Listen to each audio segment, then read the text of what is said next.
Hear ye, they are not like us. Hear ye, they all be making a fuss. The crash daddies told us that the car did not hit, and Trooper Paul couldn't make any of the physics fit. Free Karen Reed, hashtags be flooding out our feed. Justice for Officer John O'Keefe. Free Karen Reed, hashtags be flooding out our feed. 'Cause we all know that Lexus don't have no teeth.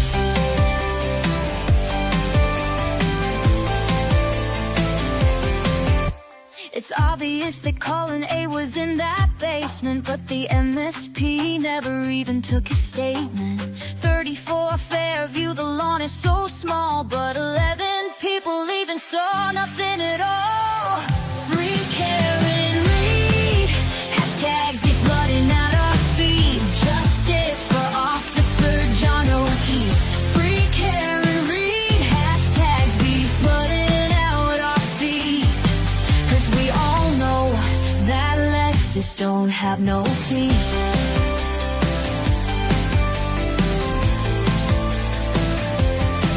Adam Lally, he drones on and on and on. Can never hold a candle to Alan Jackson. The pirouettes, bang bang, I'll fuck you up. The lending of the readers and the red solo cups. Free Karen Reed, hashtags be flooding out our feed. Justice for Officer John O'Keefe. Free Karen Reed, hashtags be flooding out our feed. 'Cause we all know that Lexus don't got no teeth. Juliana Nagel said she saw a black blob. Along came Canton Lucky, he was just doing his job. He took the stand and he stood his ground. So tell us why that Ford Edge has never been found. 220 Tesman, she made that search. Hose long to die in cold, turtles even got merch. Was it raining then, or was it actually snowing? And what the fuck was Brian Higgins' white Jeep plowing? He's got no game, he made us all cringe. JJ Jen McCabe, well she is clearly unhinged. Free Karen Reed, hashtags be flooding out our feed. Justice for Officer John O'Keefe. The cockade, the apron, kill me now. High top tables, basketball, and a Frankenstein plow. 1210 Crystal Light and the nether cracker. Get off my fucking lawn, Life 360 app tracker. Free Karen Reed, hashtags be flooding out our feed. Justice for Officer John O'Keefe. Free Karen Reed, hashtags be flooding out our feed. 'Cause we all know that Lexus ain't got no teeth. Free Karen Reed. Hi, Shorties. Hello. And Poppy's here. Hi. Hi. It's so good to see you. Let me do Buster. Hi, Bussy. Let me just do a couple of little housekeeping things. That's better. Yikes. My fringe is very straight across. Lisa, step away from the scissors. Can do. Hi, Shelley. Good to see you. Steph. Hi. It's like I haven't spent the last 4 days with these two continuously. It's like they've never seen me before. But that's taken care of for a moment. I have regrets about this fringe. Never mind. It was good in my mind. Hi, Simi. Good to see you. Candy. Hi. Pammy. Hi. Colors. Hi. Did I say hi, Steph? Yes. Hi, Steph. Motion to scream, what the fuck, granted. Hello, girl. Nicholas Tickolas. Good morning, good afternoon, and good evening, everyone. Easter Sunday here in Australia. The Easter Bunny came. Buster. Goodness me. Did I say hi, Pammy? Yes. Steph. I think that's everyone. Hi. Hi. So here we are. It's Saturday night for you guys. Oh, my washing machine's ending. Excellent. Hopefully the chaos will end soon. He really doesn't have any game, does he? Higgy? Nah. Hey, tomorrow night, while I think of it, tomorrow night, Buster, like I love you, but this is excessive. I love you very much. Tomorrow night at 9 Eastern, I think, 11 US time, AM, tomorrow, we're going to write some songs together. I don't know if I can wait to do the OnlyFan with you all. I've already got some OnlyFan lyrics in my brain, itching in my brain. We'll see. Rachel's here. Hi, Rach. Thanks. The bangs look cute. I went for a hard bang and I mean, everyone knows fringe bangs hair grows so much faster than regular hair, so it's not the end of the world, but yikes. Hi, Butterfly. Good to see you. Got Ms. Holly here. Oh, my goodness. Watching WrestleMania and watching you at the same time. I hope that means you don't have me on the big screen, Holly, because yikes.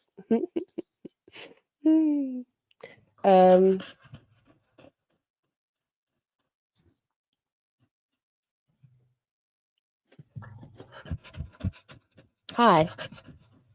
She's crazy. She's crazy like me. That. Princey's here. Hi, Princey. Good to see you. Okay. So, oh my God, Poppy, I can't with you. Please don't scratch me. I love you, but please don't lick me either. So, yeah, Poppy. Poppy. She's the best. She's the best. First things first. Thank you so much to our girl, Ms. Motion to Scream What the Fuck Granted, for like words going to express the work this woman puts into being my research researcher in pulling all the clips, right? That for the last couple of top 10 moments we've done, all what the fuck, right? As in our girl, what the fuck. This one, I need to take a photo just for prosperity's sake. I think I've got 44 tabs open on my second monitor, which is cute for my brain. Here, I'll put that in the Fight Club taken. And that's not all of them. So we are starting from the very beginning. Butterfly, I believe this will be helpful for you. I think, Butterfly, you're someone who knows bits and pieces about the Karen Reid case. And anybody else? Life Artist is here as well. Hi, Life Artist. Good to see you. Like Poppy, really, please. I love you very much. I love you. So we're starting. What the fuck? Motion to Scream. What the fuck? Granted. Maybe I should just call you our girl. What the fuck? So it doesn't sound like I'm swearing. Managed to find news clips. Poppy, nah. Stop. No more. I'm not interested. Cranky mum. Has found us a couple of clips. Even don't lick me. I love you, God. Hey, welcome to Camp Shorty. We're professionals here. This is me being a real YouTuber. Anyway, we have clips. We do have clips from before even before Karen's arrest. I have so many clips ready for you and some articles. There are some print articles linked in the description box, including Turtle Boy's Canton Confidential. Is that what it's called? God, now my brain can't remember. Whichever Canton, #1, the very first story he wrote. And we'll read through some of that. Dog pants. She's very excited. She is, Shelley, you'll be happy to know she pants like that, 24/7. Lord, give me strength. She's very enthusiastic, and I love that about her.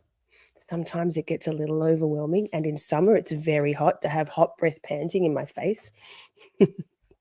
They're a lot of love, though, those two. So, so many clips. We'll follow the story arc of of Officer John O'Keefe's death.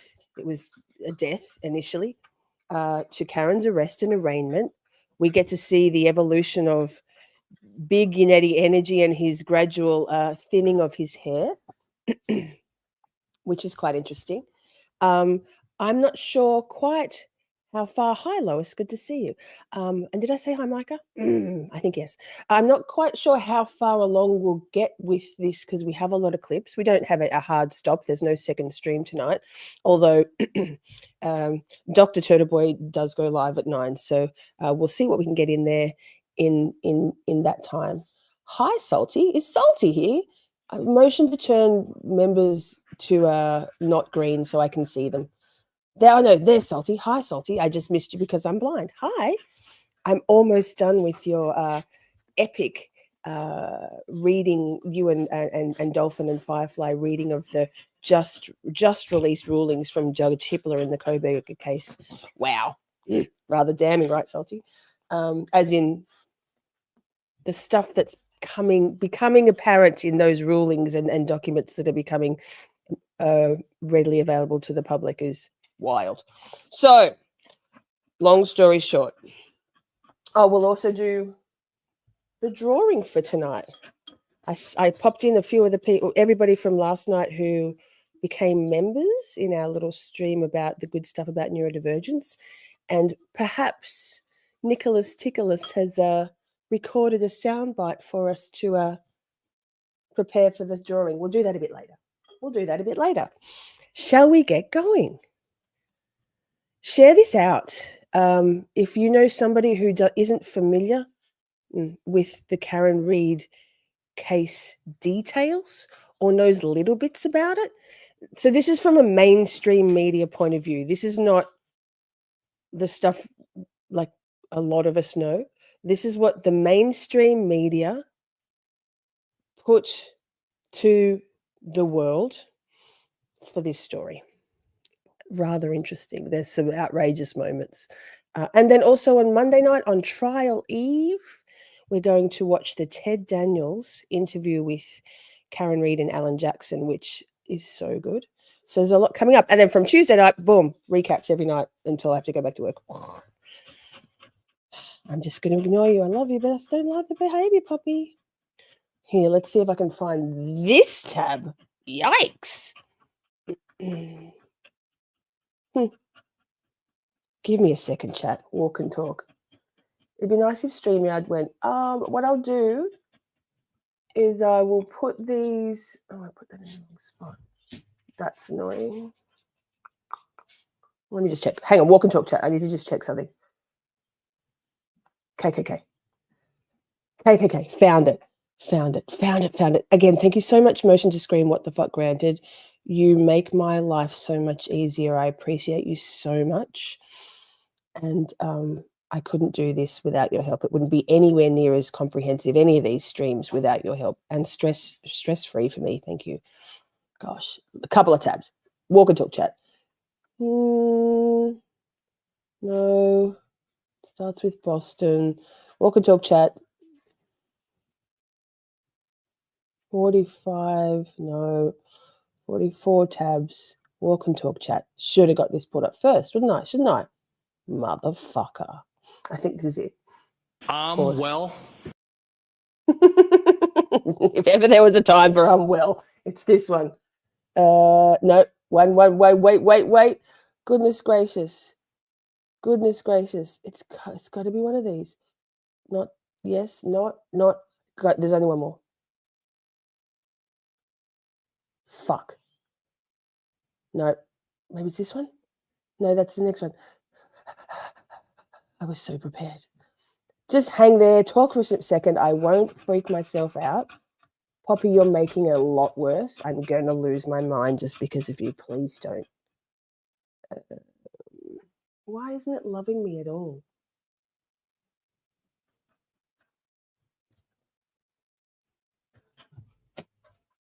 Boston police officer dead after being found. Boston police officer... Sorry, I have to read it out loud. There's so many similar tabs. Boston police officer dead after being found out. Boston. It actually hates me. It's right there. Walk and talk. No. I'll play it out of, here we go. This is it. Oh, thanks. We got there in the end.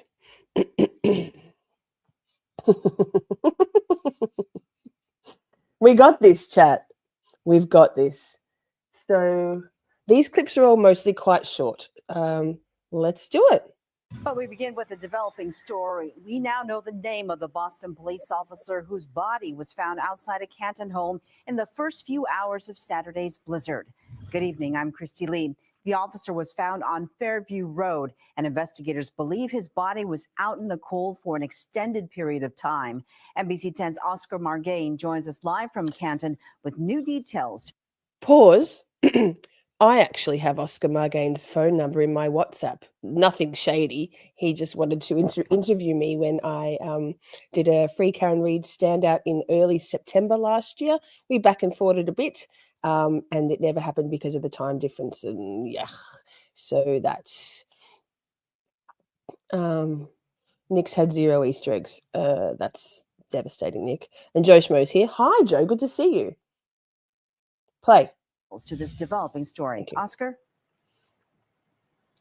Yeah, that's right, Christy. John O'Keefe was a 16-year veteran of the Boston Police Department. He was found early Saturday morning in the thick of the storm. Local law enforcement now mourning the loss of one of their own. The Norfolk County District Attorney's Office is investigating the death of Boston police officer John O'Keefe, who was found early Saturday morning outside a home on Fairview Road in Canton. A residence investigators say is currently occupied by people known to O'Keefe. The 16-year veteran of the police force had been in the cold for some time, investigators said, before he was transported to the Good Samaritan Medical Center where he was didn't bring my dead. vapes with me, chat. While Norfolk County investigates O'Keefe's death, the Boston Police Department released a statement that reads in part, Officer O'Keefe served admirably in several assignments during his career. John will be greatly missed by his friends and colleagues here at the Boston Police Department as we send our heartfelt condolences to his family and loved ones during this difficult time. Now, the Norfolk District Attorney's Office said they have ordered an autopsy which will be conducted on Monday to determine if there is any foul play. Live in Canton, Oscar Margain, NBC. That's a long time before any Albert's name is mentioned. A long time. It's never mentioned until until the defense mentions it. So chat in the next one. Hi, Vixie. Good to see you. Hi, Maiden. Good to see you. Yeah, Boston PD. Boston PD. We just say kit murder. We don't need to say any of that silly stuff here, Joe. You can use all the real words. We're all adults here. I can't stand that stuff. I've never said unalive in my life until I've just said it now. So my sign was my vape issue. Rachel says my vape is live on high pain days like today. My vapes are only nicotine and flavor. There's no THC in them. So, but my pain is real at the moment. Oh, there, I must have left them in the bathroom in my hey, I'm on time today excitement. So the next clip, again, what the fuck, thank you so much, Ms. What the fuck, our girl, for all of this. And I'm going to race out and grab my vapes because I can't. Oh, Brooklyn, can we curse freely? Somebody, yes. Wait, before we go any further, next clip, couple of things. Absolutely. Say whatever the fuck you want, mate. We have got, we even have a cunt emoji in the members only section. You can say whatever you want. You can use all caps whenever you like. It doesn't distract me. It doesn't make me feel yelled at. Thank you, motion to scream, what the fuck, granted. And there it is. Thank you, Princey. Feel free to rock out with your caps out. We'll allow it. Just remember to turn your caps lock off when you leave. And the other thing is replay crew. Hi, thank you for being here. If you're not watching live, thank you. Feel free to leave a comment after you've watched it or timestamp the things that are of interest to you along the way. I do that. I'm like a serial timestamper along the way in like Joe Schmo and Salties and all the channels I love when I'm replay crew with them. But if you would like to watch the live chat replay on your handheld device, it's possible. because our chat is always cool. All you need to do is swipe left on the comments tab, and it'll give you the option to watch the live chat replay on like your iPhone or your tablet or your iPad. So that here, did I go share this tab instead? Hates me. Pause. But let me just go back to the former screen. I'm terrified I'm going to X out of something because the tabs are so tiny. That's what she said. Okay, so oh god damn it, gosh darn it. Sorry, I'm trying to unlearn the old blasphemy because I know that's a bit offensive, even more so than cunt apparently. Yikes! I'll try not to say it anymore. That's 2 in the first 10 minutes. And let's get right to breaking news tonight. A woman arrested in connection with the death of a Boston police officer. Good evening. I'm Glenn Jones. And I'm Shannon Malaire. Officer John O'Keefe was found dead outside a home in Canton during the weekend blizzard. NBC10's Oscar Margain joins us live now with the breaking details just revealed tonight, Oscar. Yeah, that's right. Now, Karen Reed is the person being charged and held here at the police barracks tonight. She's waiting to hear if she will be allowed to post bail. Now, sources tell us that she is the girlfriend of the Boston police officer who was killed over the weekend. The 41-year-old woman was charged with manslaughter, leaving the scene of a motor vehicle collision, causing death. Hear that? Manslaughter. And motor vehicle homicide. Now, this all stemming from the investigation into the death of Boston police officer John O'Keefe.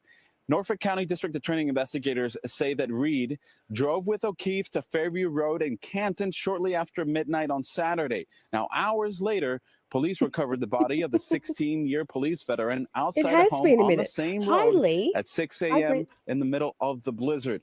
Now, he was later pronounced dead at the Good Samaritan Medical Center in Brockton.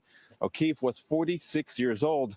The Boston Police Department is issuing a statement tonight saying in part that at this time we are stunned and saddened over whatever support we can to John's family. Now, many questions remain, but we do expect to learn more about the investigation tomorrow morning during Reed's arraignment. Live in Milton, Oscar Margain. Okay, got my vapes. I'm feeling more calm now. Maybe Poppy needs a vape. I should get her a THC vape. We don't have them in Australia. Oh, maybe we do. I'm not sure. Okay, so that Karen's arrest. Next.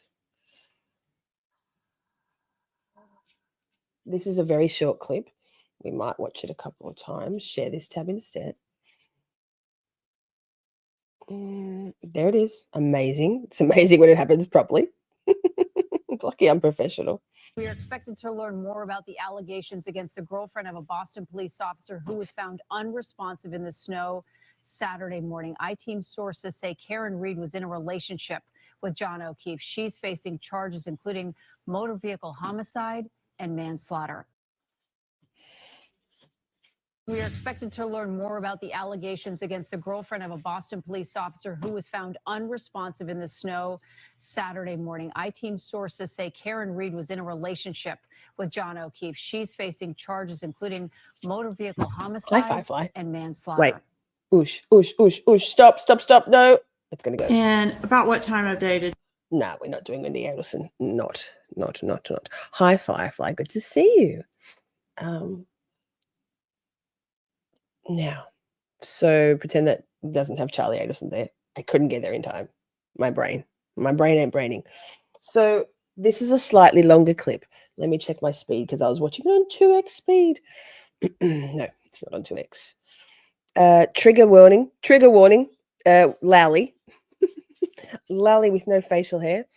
And Big Unetti Energy first enters the chat. Right. So... that by negligent operation of a motor vehicle, one count of leaving the scene of personal injury and death. These offenses taken place January 29, 2022 in the town of Canton. Good morning, ma'am. I'm advising you pursuant to Mass General Laws, Chapter 276, Section 58. Should you be charged with a crime or violate a release condition while this case is pending, you could be held in the House of Correction for up to 90 days without bail. Good morning, Mr. Netti. Good morning, Mr. Lally. Not me. Mr. Lally. With the court permission, could I just pull the mask? Yes. Yes. Lally wants to take his mask off. Your Honor, Adam Lally for the Commonwealth. The Commonwealth is requesting that the court set a cash bail on this matter.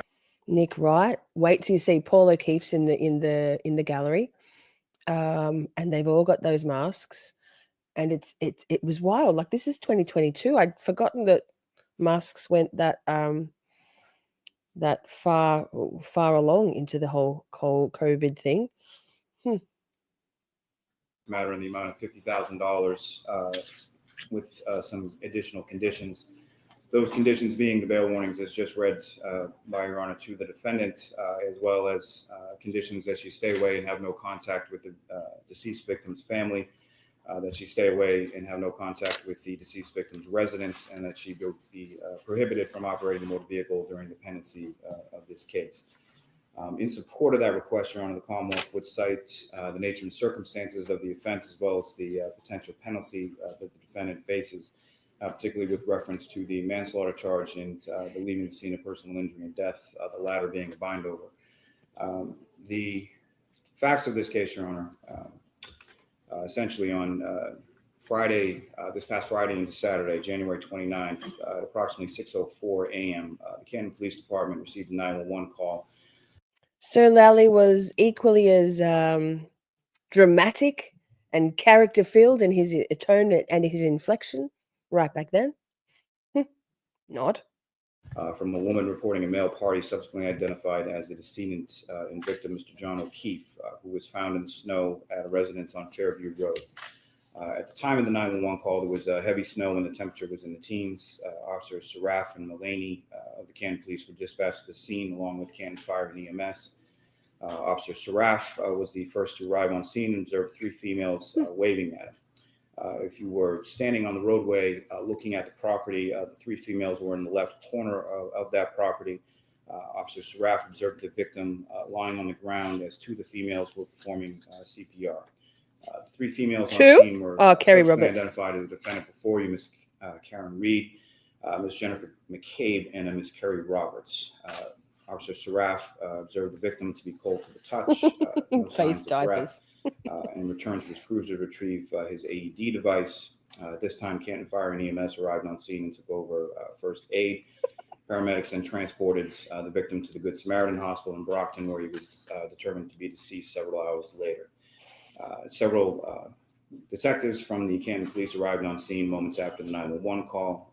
They began to search within the snowbanks for any evidence, at which point they discovered a broken cocktail style glass and multiple patches of red substance that appeared to be blood in the Peggy O'Keefe, Margaret, Officer John O'Keefe's mother there, removing her mask to she must have been absolutely, they must have all, this is only, a couple of days after John was murdered at 34 Fairview by the McAlberts. Thoughts and prayers to all of them. Even now, they've been manipulated by those McAlberts and by the Commonwealth. So I feel for them, even though I don't love them. In the vicinity, they secured the glass and 6 blood samples from that area as evidence. Troopers from the Norfolk County. Did I say high colors? High colors. Specifically, Sergeant Buchanan and Trooper Proctor then arrived at the scene, began to process. They also spoke to several witnesses.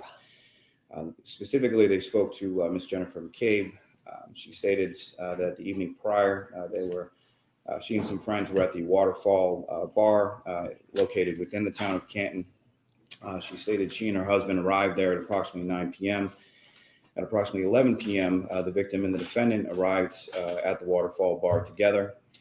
She indicated to the troopers that the victim and the defendant had been in a dating relationship for the last 2 years, and that the defendant often stayed at the victim's house most nights, is what she described it as. She observed the defendant walk into the bar holding a glass cup from C.F. McCarthy's, which is a bar located across the street from the Waterfall, with a clear liquid inside and what she believed to be a vodka soda drink. She observed the victim to be wearing a baseball hat, jeans, and sneakers. The victim and defendant had been at C.F. McCarthy's across the street before coming to the Waterfall Bar, as they stated. She stated that the victim and defendant appeared to be in a good mood, did not observe any arguing amongst the two, described the atmosphere within the bar as friendly amongst the patrons. She indicated as the bar began to close down. So, chat, I know this is tedious to listen to Lally. However, I do think we need to take a big group. We kind of miss you after all, Lally group hug. Because Hank Brennan, I'm concerned for all of us. We will be our emotional support group community because Hank Brennan is vile and I'm deeply concerned. I have grave concerns over Hank Brennan's involvement. So just drink this delightful Lally in because we're going to need to have some of that Lally. Get along with it. Get on with it. When we're going, Hank Brennan, I hate you. And I use that word pointedly. I can't stand him. I hate him. I despise Hank Brennan. Was down. Everyone was invited back to that residence on Fairview Road. She observed the defendant and the victim leave the Waterfall Bar together. As the group was exiting, the victim texted Ms. McCabe, where to at 12:14 a.m.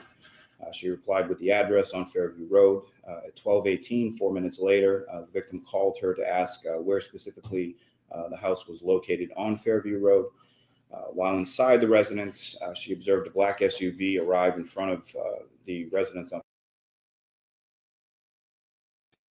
I keep muting myself because I'm unboxing my new vape refills. Brooklyn, good point. Good question. What's the maximum prison sentence someone can get driving drunk? I have a feeling this charge will stick. I have a feeling also. Does anyone know off the top of their heads in Massachusetts what that maximum could be? Is anyone keen to look into it for us while we're midway through this? My brain is far too overloaded too, but it's a really good question. I agree with you, Brooklyn. On Fairview Road, she observed this from the front door. She texted the victim at 12:31 a.m., hello, and at 12:40 a.m. texted, pull up behind me. She then observed the black SUV move from the initial place the vehicle stopped on the street near the driveway and then proceeds to the left side of the property. At 12:45 a.m., she texted the victim hello again and then observed the black SUV drive away. She stated that they discovered the victim in the area where she last observed the SUV on the left side of the property. And what is this courtroom? It's got color. And at approximately 4:53 a.m., she received a phone call from the defendant looking for the victim. She indicated that the defendant was distraught and drove to her house. Lally, the defendant indicated to Ms. McCabe that she last remembered seeing the victim at the Waterfall Bar. Ms. McCabe then informed the defendant that she observed the victim and her leave the bar together. Ms. McCabe then drove the defendant's vehicle from her house back to the victim's because the defendant was too hysterical to drive and had the other friend, Ms. Carrie Roberts, follow them. While driving to the victim's house, the defendant stated to Ms. McCabe, could I have hit him? Did I hit him? No, I hit him. Ms. McCabe stated that the defendant told her about a cracked taillight on her vehicle. Once they arrived at the victim's home, the defendant had Ms. McCabe looked at that same cracked taillight. Ms. McCabe described the passenger side right rear taillight as cracked. They then both entered Ms. Roberts' vehicle to look for the victim, with the defendant seated in the back as Ms. Roberts drove and Ms. McCabe was seated in the front passenger seat. Ms. McCabe stated that they turned onto Fairview Road from Chapman Street. At the time, it was snowing heavily, creating poor visibility. Ms. McCabe stated that just prior to the... Micah says that Brooklyn OUI with involuntary homicide is 30 years. Sorry, my mouse didn't work. Terrible timing. Well, fuck Micah. Yeah, wow. The residence on Fairview Road, there's a cluster of trees, and immediately the defendant stated that she saw the victim. Ms. McCabe and Ms. Roberts were not able to see the victim and were initially confused by the defendant's statement. Ms. McCabe stated that Ms. Roberts began wiping snow off of the victim as the defendant laid on top of him for warmth and then began CPR. The troopers then proceeded to the Good Samaritan Hospital to view the victim. They observed approximately 6 bloodied lacerations. Are you doing voice to varying in text, length Steph? on his right arm, the cuts extending from his forearm to his bicep. Both of the victim's eyes were swollen shut and black and blue. They observed a cut to the right eyelid area of the victim. Observed his clothing to be blue jeans, an orange t-shirt, a long sleeve shirt, and boxer shorts that were saturated with blood and vomit. They observed 1 black Nike sneaker with a white Nike logo on the sides belonging to the victim.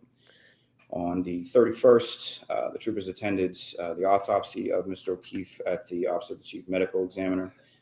The doctor performed the autopsy. Dr. Shorty below advised of several abrasions to the right forearm, 2 swollen black eyes, a small cut above the right eye, a cut to the left side of his nose, approximately 2-inch laceration to the back of his head, multiple skull fractures that resulted in bleeding, and further advised that the victim's pancreas was a dark red color, indicating that hypothermia was a contributing factor to his death. No shit, Lally. Hostlong to dying cold. Steph says, I feel optimistic, but my stomach is in knots. I have so much nerves going on for this trial bullshit.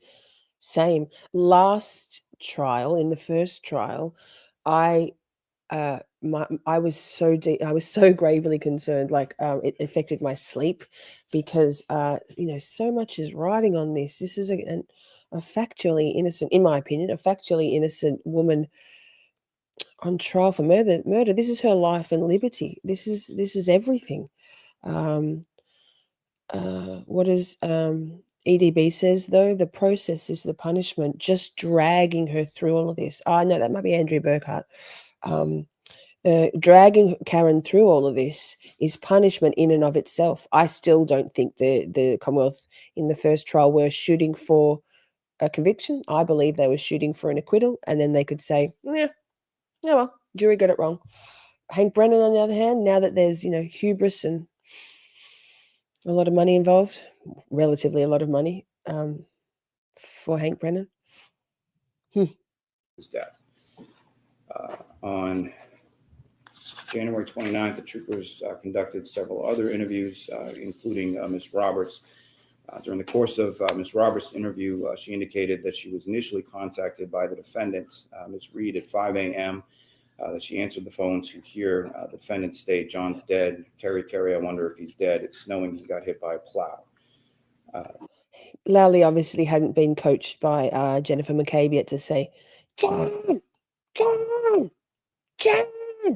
The troopers also on the 29th proceeded to the defendant's parents' home in Dighton, Massachusetts, where they located the involved vehicle, Hi, which Kathy. is a 2021 black Lexus SUV. That vehicle is ultimately... Nick, calm down, everyone. There's zero chance she gets found guilty. I think that she'll be found guilty on something. I have a sneaking suspicion that Coverup and the perennially, in my opinion, corrupt Norfolk County's District Attorney's Office and this most recent evidence brought forthwith by Dr. Turtleboy in his most recent article about what was his last name? Ty something, starting with B. Jury tampering is real. It's interwoven between the Mass State Police, the McAlberts, and the court officers. The MSP state troopers fanning, watching the jury. I don't think we can be so confident in that, Nick, because it's not a normal trial. It's not a normal prosecution. Nothing. This is upside down world. This is Canton. Grave concerns. seized and taken back to the Canton Police Department, where it was processed by various factions of the state police. Their observations of that black SUV indicated. Mr. Meathook, good to see you, sir. Thank you so much. Thank you so much. Well, I will take any motherfucker's money if he's giving it away. I'll take any motherfucker's money if he's giving it away. Shit. Thank you, sir. A crack in the right rear taillight. They did speak with the defendant. She indicated that she had met with the victim at the C.F. McCarthy's bar in Canton at approximately 9 p.m. on the 29th, that he was there with several friends prior to arrival. She stated that you're in the draw, Mr. Meathook, for next weekend, next Saturday. She described the glassware she was drinking out of as a vase style. She stated she and the victim left C.F. McCarthy's and went to the waterfall. That she did not. She indicated to the troopers that she did not leave C.F. McCarthy's or enter the waterfall bar with a glass of drink. She stated that it's very hard to concentrate on Lally talking. Okay. So we've got some discussion in the chat, and I love that. So Donkey's Noggin says, Princey, so just DUI, 2.5 years with fines and 1 year license suspension. Doesn't Karen already have her license suspended? Isn't that an ongoing thing? She hasn't been able to drive herself anywhere. Manslaughter is 5 to 20 years.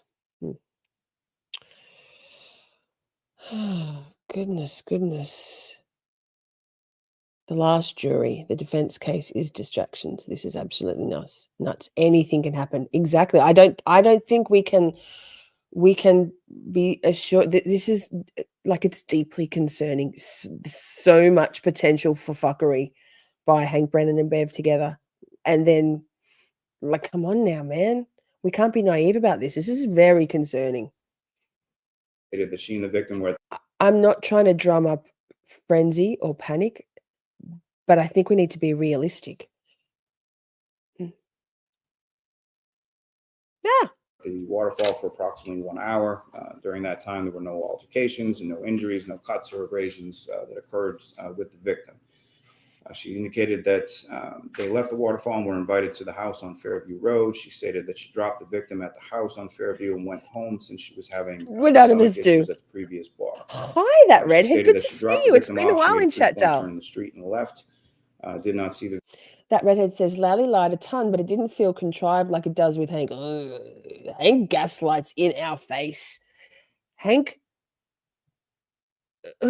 says like bold-faced lies, and then they go correct record, something, and Bev just lets him go. I don't think Bev likes Hank personally, but I think that they're on the same team, right? Horrifyingly. See the victim enter the house. She indicated that she first observed the broken taillight in the morning and did not know how she broke it the previous evening. Thanks, Kathy. She indicated that she discovered the victim in the morning. She observed him lying face up, snow on his legs, hubris, man, blood coming from his nose and mouth, and that she provided mouth-to-mouth upon her arrival. Further indicated that throughout the night she'd been calling and texting the victim numerous times with no response.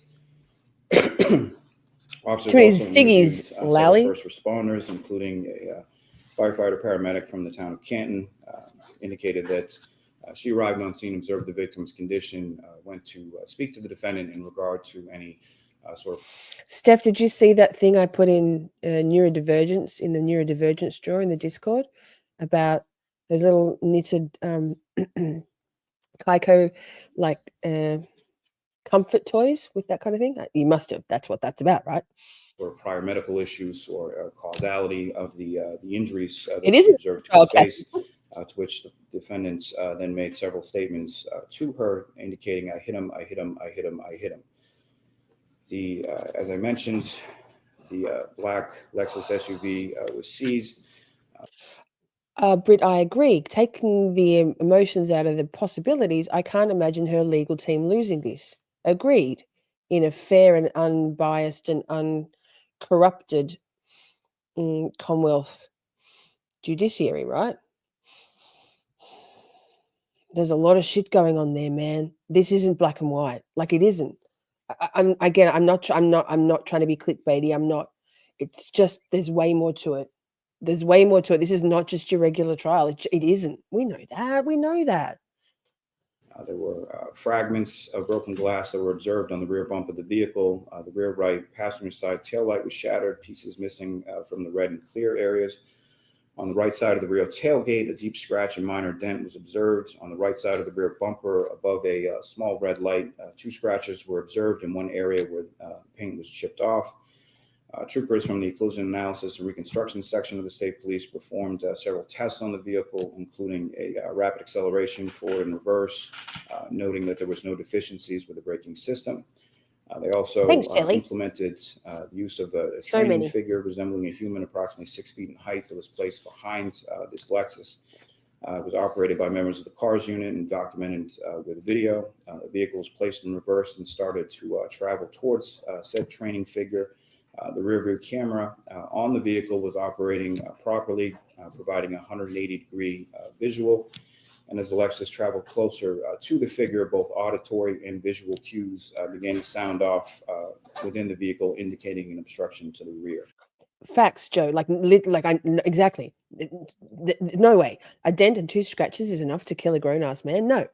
Not only, let's not forget, there was no bruising on his arm. None. Zero. Nada. None. And his arm would have been broken and bruised. And it wouldn't have cracked polycarbonate. No, there's just so many no's. Come on, jury. Like we'll play it in a while. My new Karen Reid #2 song at the very end says, like, justice, jury #2, we believe in you. Reasonable doubt is coming to you. Free Karen Reid is what you need to do, because justice for Officer John O'Keefe needs you. We have to believe in the jury. Let's send all of our positive, critical thinking vibes to this jury. 9 men, 9 women. Let's fucking go. In addition, on the 29th, the Massachusetts Special Emergency Response Team, or CERT, was activated to assist in searching for potential evidence outside of the residence. It's almost over with Lally. Looking to the left of the property, there was a fire hydrant located there. In that area, they located a black Nike sneaker with a white Nike logo along the side, matching that found on the victim's body. In the area of the streets where the victim was recovered. In addition, in that same area, they located 2 red plastic pieces of a taillight consistent with the missing pieces from Miss Reed's black Lexus SUV, as well as 1 clear plastic piece of a taillight located in the same area, also consistent with the broken taillight on the Lexus SUV. Your Honor, with the nature and circumstances of those facts, as well as the potential penalty the defendant faces on these charges, you're wrong, Brooklyn. The court set a $50,000 cash bail with the conditions as outlined previously. 50,000 cash bail they're asking for. 50,000 cash bail. Now we have Mr. Yannetti. Mr. Lally. Thank you. Mr. Yannetti, and if you would, go right to the mic. Thank you, Ron. Not now, Micah. It's over. It's over. It's over. Good Lally's morning, over. You're David Yannetti for Karen Reid. Big Yannetti. Judge, my energy. client Let's is go, 41 Yannetti. years old with no criminal record. My client grew up in Taunton, Massachusetts. She's a graduate of Coyle Cassidy High School in 1998. And when it came time to go to college, she stayed in Massachusetts and went to Bentley College. She graduated with a Bachelor of Science in Finance in 2003. And since then has worked in the Cha-ching. Holly Street, thank you so much. I've been streaming for almost a year, and I just saw that I can heart I can heart your super chats and super stickers. That's crazy. Wild. You learn something new every day, right? Shit. I'll take Double that shit for Holly. motherfucker's money if he giving it away. Shit. And I see that Buy Me a Coffee just came in too, also from Holly. I'm in the blue bubble. Ha ha. Is that today? Yes. Thank you so much, darling. I'll give you another one just for that. Shit. Well. And this. I have 2 words. Do it. Do it. I'd love that. in the financial sector. And in fact, she's been at a very large, well-known financial company since 2007, where she's currently an equity analyst. In addition, she's an adjunct professor at a Massachusetts university as well, and she's been there since 2008. In addition, Judge, my client suffers from a host of medical issues. From the time that she was 25, she's had multiple serious illnesses diagnosed, beginning in 2005. So, pause. Remember, former disgraced ex-trooper Michael Proctor had already shared, like, not the details of this, but basically in colloquial, vile terms, details of Karen's medical issues within his text streams, right? Already, that was within 17 hours, 16 hours of Officer John O'Keefe being found in the snow. This is a couple of days later, so yikes.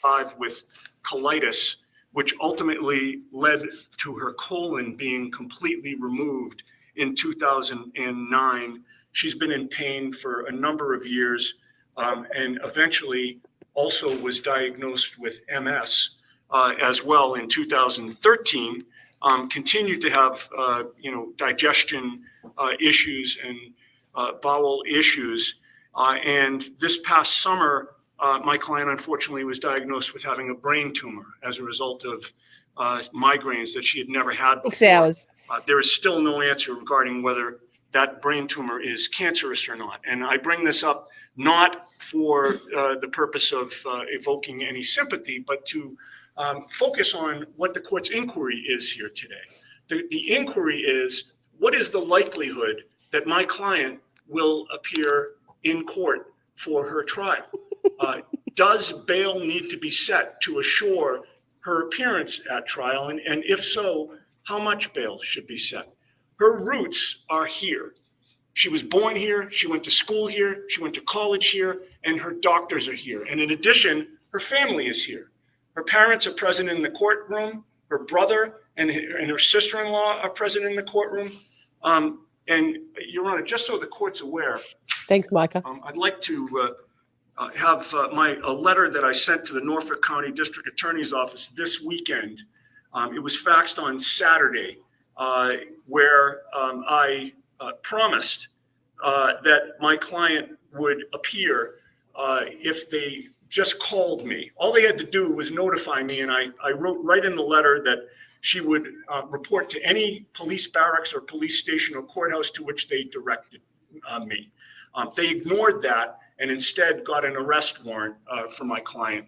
However, she knew. She had hired an attorney since January 30th, this Saturday, because the police had come and they had taken her phone and they had taken her car. She knew that they were considering her a suspect, rightly or wrongly. And what did she do? They arrested her at the very address that I included in my letter to the Commonwealth, which the Commonwealth ignored. This is relevant, I would assert, Judge, regarding whether she is a flight risk. I think that it doesn't really pass the straight face test. She is not going anywhere. She didn't go anywhere. I frankly don't think they've overcome the presumption of personal recognizance in this case.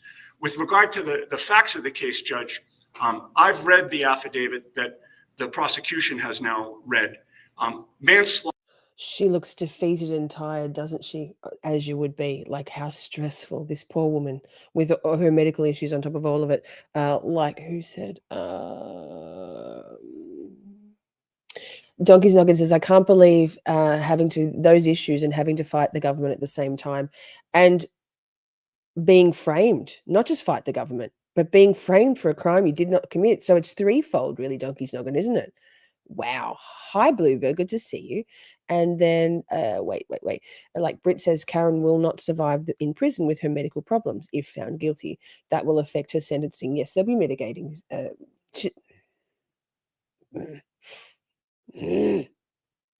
Slaughter is a tremendous reach in this case. I don't see any criminal intent that would justify manslaughter in that affidavit. And there's a reason for that, because there was no criminal intent. This was not some random stranger. This was my client's boyfriend, somebody with whom she was in love, somebody with whom she essentially lived with. And by the way, the police have her phone. At 4:30. Pause. Princey says she just spent the night in jail. Yes, can attest. I have spent the night in jail once, and there's no sleep to be had on those cold concrete or metal benches. What the fuck? 30 in the morning. Not to mention being charged with murder. Placing multiple calls to the victim in this case, to her boyfriend, wondering where he is, why he hasn't come home, and getting annoyed with him because his niece, of whom he was a guardian, had to go to bed without saying goodnight to him. She had no idea that he was deceased or that anything had happened. At 5:30 in the morning, she's placing probably about 10 calls to him for the same reason before she now knows something's has to be wrong because he never stayed out at night without her. If they were ever out at night, they were always together. He had never not come home. And that's when she calls her girlfriend and goes back to the scene and sees this horrific scene. So, Your Honor, this is a defensible case. There is no reason for her to run. She's done the opposite. She hired an attorney almost right away. And by the way, there will be substantial issues regarding a motion to suppress statements here. As I put in the letter, and I'd like to, again, have this marked as an exhibit for the bail hearing. As I put in the letter, the police multiple times violated her. Mr. Lally, any objection to the letter committee? No objection. All right, thank you. We'll accept it. We'll mark it. Thank you very much. Yeah, the police violated her right to counsel multiple times, Your Honor, and we'll be able to. Greenie, this is the first time a lot of us have watched this. I've watched all of the court proceedings, the pre-trial motions hearings before the first trial, but never all of these, particularly because I'm in Australia. I'd listened to podcasts about the Karen Reid case and the death of Officer John O'Keefe, but never all this stuff. It's really enlightening, isn't it? Really interesting. Thank you all for being here along this sort of refresh or brand new stuff. It's pretty helpful to see things. A lot of what we've got for clips are mainstream media reporting, little short clips, 2 minutes 20 stuff.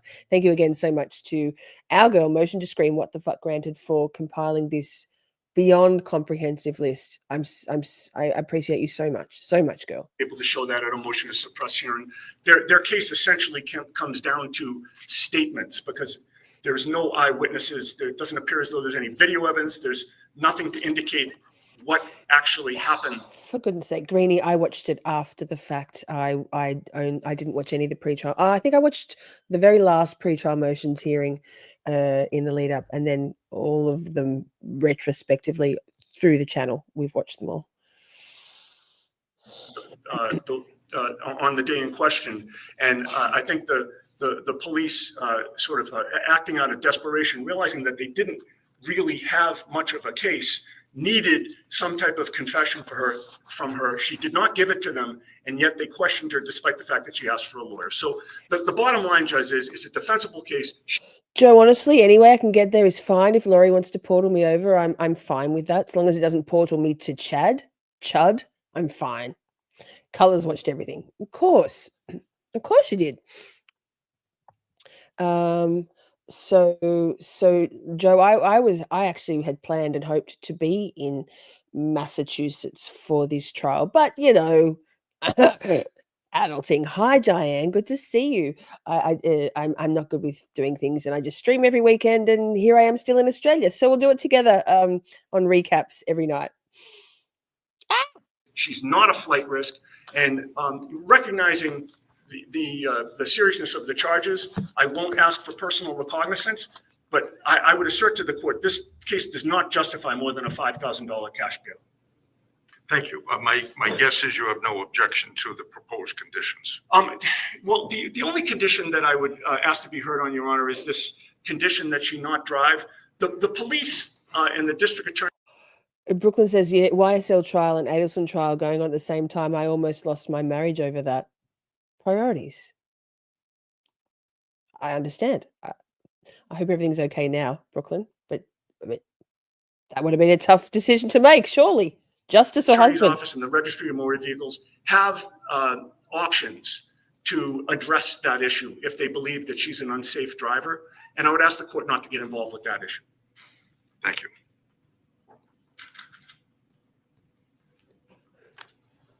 All right. Hey, Nick, Officer John O'Keefe certainly sounds like he was a decent guy, but if the O'Keefe family are anything to go by and the way he treated Karen Reid, you do also wonder if he could also be a douche like his brother. I think he was a bit of a douche. Did the right thing. I think he probably had a lot of trauma, obviously, with his sister and then his brother-in-law dying within, a week of each other or whatever it was, tragically. And he's working in the police, Boston PD, then working for child sex in the sex crimes unit, whatever, I don't know, remember the exact trauma can turn people into assholes as well. Doesn't mean he deserved to die.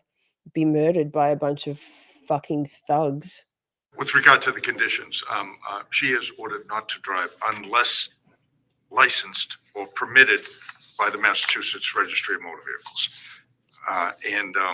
I appreciate your argument, Mr. Yannetti, but due to the nature and the circumstances of the offenses charged, specifically 1 and 3, and the potential penalty, I know what your letter says, you're the lawyer, but she has plenty of reason to flee, given the potential penalty. Get the fuck out of here. The $50,000 cash. Plenty of reason to flee. Fuck off.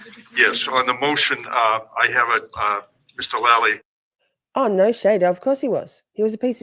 I'm sorry. He was a piece of shit boyfriend. He was treating her like shit. Like if you've read all the text messages between John and Karen, he was a fuckwit to her. He was a fuckwit. He treated her like a taxi. She only came back because he needed to get to that weekend from her home, Mansfield, to be able to get to the pub. Not cool, man. He was a piece of shit to her. Again, doesn't mean he deserved to die. No.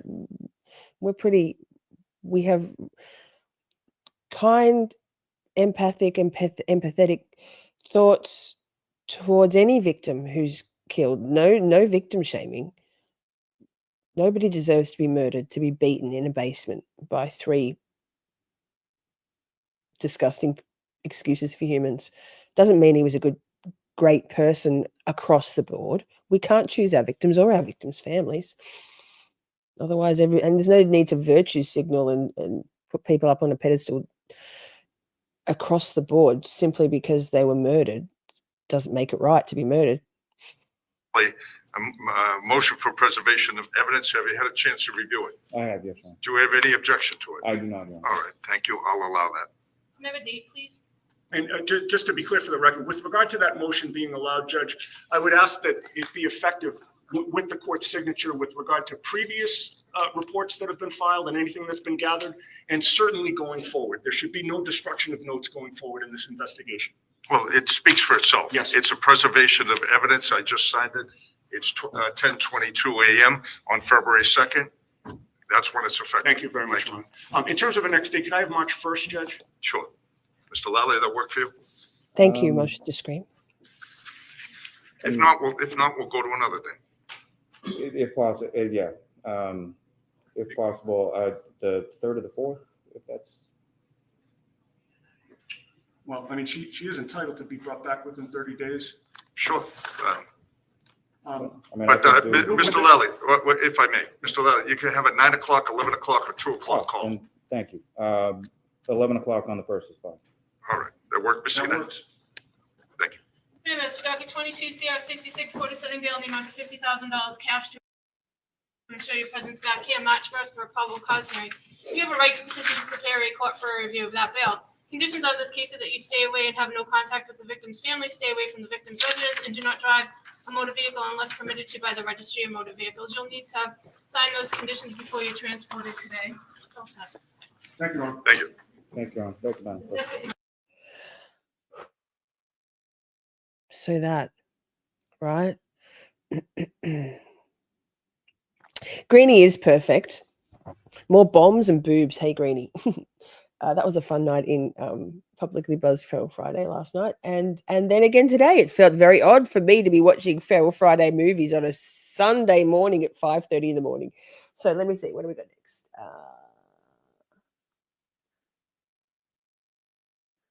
KKKKK. So back to some news clips from CBS Boston. Motion to screen what the fuck. A couple of them wouldn't open for me because it was Boston 25 website, but I found a couple of them just through YouTube, and in the interests of time efficiency, I left a few out, but we've got a lot to go. Breaking news, Karen Reed, the woman from Mansfield charged with murder for allegedly hitting her boyfriend, Boston police officer John O'Keefe, with her SUV and then leaving him for dead, was in court today for a pretrial hearing. WBZ's Laura Hafley is outside Norfolk Superior Court with the very latest. Laura? today's hearing in part determining what happens next in both these pre-trial proceedings and potentially trial proceedings Hi, as red well, list. including what Red flag evidence list. is used and what witnesses will testify. A significant decision was made, though, just moments ago in regards to those pre-trial proceedings, and that's that there will not be an evidentiary hearing, which is a procedure to determine whether or not there's enough evidence to even move on to a full-blown trial. That hearing will not happen. So what does that mean for this case? It means that at least tomorrow, we will not hear from two witnesses, Brian Albert, who owned the home where John O'Keefe died, and his sister-in-law, Jennifer McCabe. Karen Reed's defense claiming those two testimonies play a crucial role in understanding this case in its full scope, though their cell phone records could still be subpoenaed. That is a decision the court will make. Now, one person we did hear from today for the first time, Karen Reed herself, doubling down, of course, saying she did not do this. She wants to know who did. Said it feels we're the only ones fighting for the truth of what happened to John O'Keefe. And me and my family and my attorneys and my team have marshaled every resource to get to the truth. Just feels like no one else wants it. Karen, just to be clear, you didn't do it. We know who did it, Steve. We know. And we know who spearheaded this cover-up. You all know. Yes, we do. And no, she didn't do it. No, she didn't do it. This is an innocent woman. She didn't do it. I tried to save his life. Yeah. I tried to save his life at 6 in the morning. I was covered in his blood. I was the only one trying to save his life. Why'd you admit to it? He did.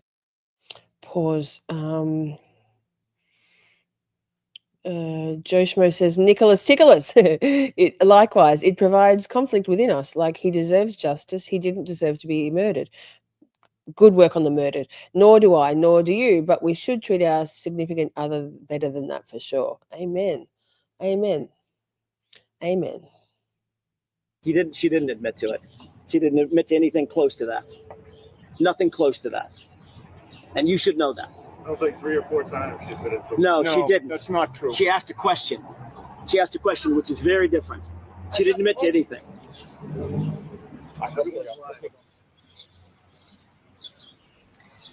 Now you can see passion on both sides. Karen Hi, Reed Kasha. supporters were there, and other opposition as well, both there for that moment. Now, what's next for the defense? Well, moving forward, they have one job, and that's to prove that Karen Reed did not have anything to do with the death of John O'Keefe. They don't have to determine who did. They simply have to prove that she was not involved. Now, again, tomorrow's pretrial hearing will not happen. There will be a pretrial hearing on July 27th. In Dedham, Laura Hafley, WBZ News. Pause. I think I've got that one already. Anyway, wait. Go back. Breaking news, Karen Reed, the woman from... I need to be on my mouse game. Hi, Akasha. Good to see you. What do we got next? That was, I did check the date. Wait, I was checking because when was that? I think I might have pulled that one myself. Did I? Motion to screen, what the fuck granted? I put a couple in there and I was like, these are out of order. I should never, excuse me, I should have never had the audacity and the foolhardiness to do that. Now, this is an article. This article, excuse me, is in the description box. For now, although Shelley is, Pokemon is timestamping this for us, so it may be that I need to take out some of the links to the articles, but at the moment, the links to the articles are there. So let me read it to you. Karen A. Reed, 41 of Mansfield, has been charged with manslaughter and motor vehicle homicide in the death of Officer John O'Keefe, who served on the Boston Police Department for 16 years.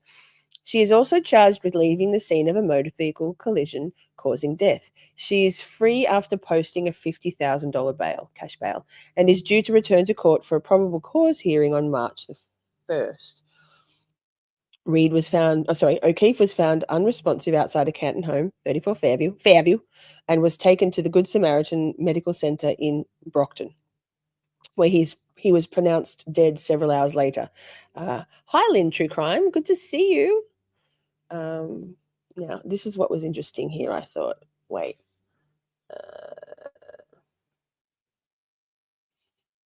Was it that one? Where's the one about... Goodness me. Hang on, let me check. It might be the next one. No. Nope. Anyway, that. There was something more to that. Wasn't there? Oh, yeah, here we go. Oh, there was a GoFundMe for the kids, right? There was a GoFundMe for John's niece and nephew. Here's another clip.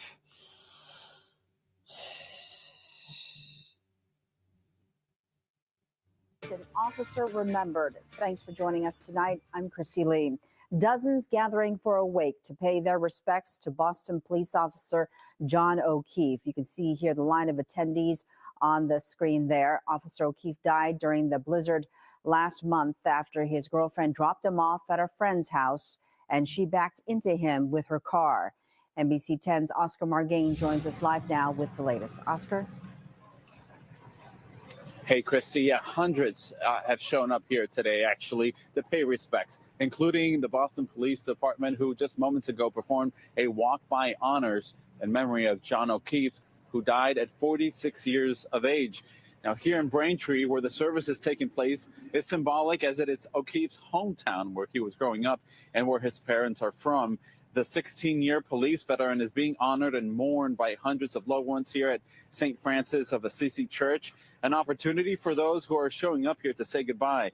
Now, O'Keefe was found dead last week on Saturday during the thick of the blizzard outside a home in Canton. Investigators believe that his girlfriend, Karen Reed, drove with O'Keefe to Fairview Road in Canton on the night before he died. Prosecutors are blaming his death on her, charging her with manslaughter and motor vehicle homicide. Now, O'Keefe is survived by his parents, his brother, and his sister-in-law. He was also the uncle and guardian to the children of his late sister and late brother-in-law. Now, one of O'Keefe's cousins shared a few words with us on camera. This is what he had to say. Take a listen. John was my cousin. He was a very kind soul, and he cared about his family more than anything. He was a very great man. Now, people can still come by and pay their respects until 7 p.m. The funeral will be taking place here at the same church tomorrow morning at 11:30. Live in Braintree. That redhead says, I think we've seen evidence that Karen's mind works a bit differently than most. I believe Karen's neurodivergent. All the best people are. So she sometimes says things without recognizing how others may perceive them. On Monday night, when we're going to together watch the Ted Daniels interview from February with Karen and Alan Jackson, her hyperfocus, understandable hyperfocus, and sheer determination and dedication to being an integral part of her defense of her case shines through in that. And I've thought for a long time that her otherness, I'm speculating, I'm not a mental health professional, I'm not a medical doctor, obviously, I'm just like Saint Dr. Miss Shorty, apparently. She didn't fit in with those mean girl bitches. She was an outsider geographically, and I have a feeling she's highly intelligent, neurodivergent. That's my take on it. Yes, the kids are with Peggy, I believe. Micah says that redhead, I concur. That's evident by her facial expressions, lol. But also, we're not in her shoes. She's going through a lot and should be given grace. Oh, all the grace for Karen Reed. All the grace. All the grace. Totally.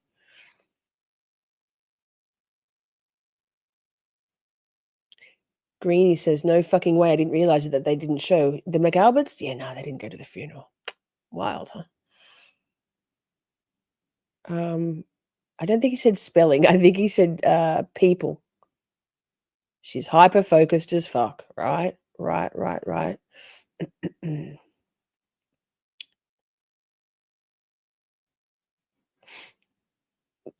Did you not know that, Joe Schmo? Dr. Boobs. Yes. We've established that I have as many pronouns or titles as Dr. Turtleboy. Lol. All right. Chat. What have we got next? Okay, so what's this one? Okay, so this is it's an article. An interesting article which first talks about the I'll get that off the screen. Yikes. The alleged, supposed, purported Ring camera footage documenting Karen hitting John with a Lexus. Spoiler alert, never happened. So this is with a wait. This is a evidence indicates Boston police officer's death likely an accident as girlfriend faces criminal charges.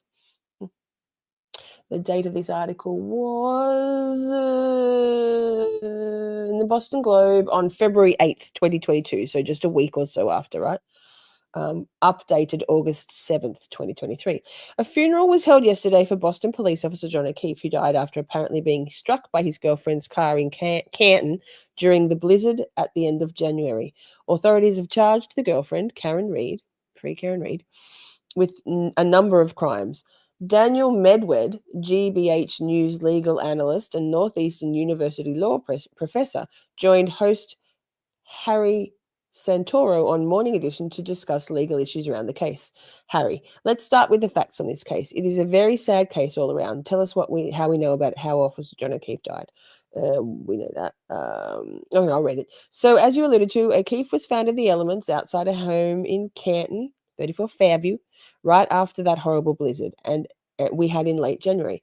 Evidently, he had gone to a couple of bars with his girlfriend, Karen Reed, and she dropped him off at this house.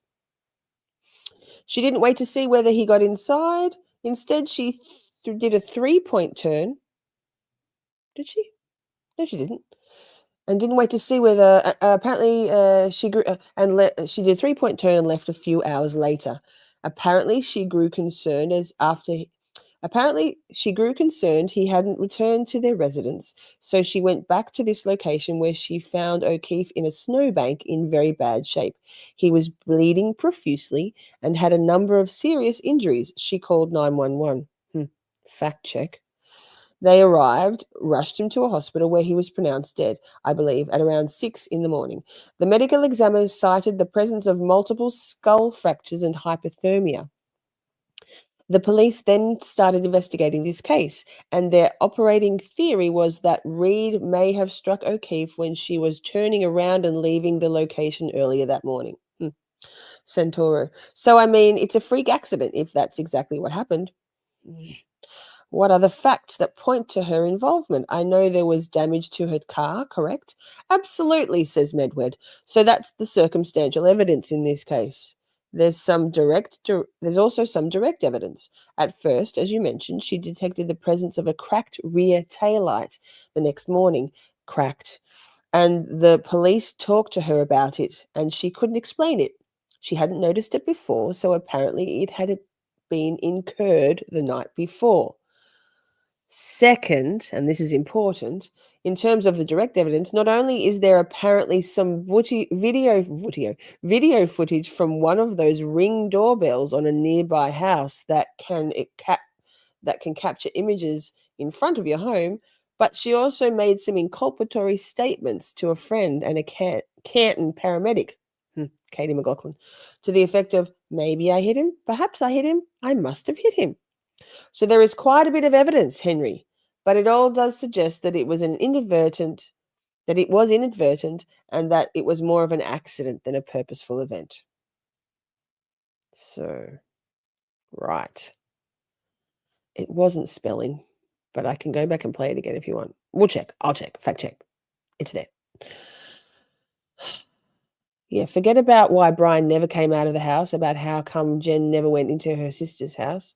Well, she did actually. Same house. She went in. It's on the camera. It's on the dash cam. You can see her going in. Carl S is brilliant. Well, at 25 miles per hour. KKK. Isn't it amazing to see how the info has evolved? It is motion to screen. What the fuck, granted. You've done such a spectacular job in collating all this for me. I'm so impressed. You're amazing. You're amazing. Greenie says, oh my God, get the facts straight. Jesus, multiple skull fractures. All right.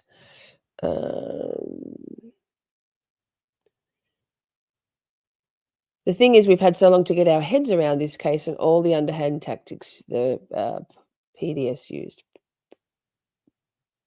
PDS? Poor jury being bombarded on Tuesday. Yeah, wow. Wow. Ew, who the fuck wrote that? It was an interview on someone's Santoro. Anyway, interesting. It was the first time that ring camera footage, which doesn't exist. She also said, I think he got hit by a snowplow. Exactly. So much propaganda. Shit show. Regardless of the verdict, nobody on either side will change their minds. Facts. I'm hardline, factually innocent. Joe Schmo says, my Saturday night date life or lack thereof is more of an accident than a purposeful event. My single status is very much purposeful. So there's that. Another article here I've highlighted. Wait, I'll share this tab instead. I've highlighted one paragraph. This is where Yannetti says, I'm trying to defend this case. I'm trying to get the information that I'm entitled to. I've been frustrated at every turn. Defense attorney David Yannetti, big Yannetti energy, said at a probable cause hearing Tuesday in Stoughton District Court, I'm trying to do it with one hand tied behind my back. It's not fair and it's not just. Facts. So that article's in the description box too, I believe. What do we got here? Another highlighted paragraph from in another article. Reed's defense attorney said that the prosecution's case against his client is unraveling. On the other side of this, she's been unfairly targeted, he told reporters following the hearing. So this was dated May 6th, 2022. We are not going to lay down and acquiesce to the police theory of this case because we believe the police theory of this case is wrong. Sorry, Joe, I'll get that comment off the screen. Yikes.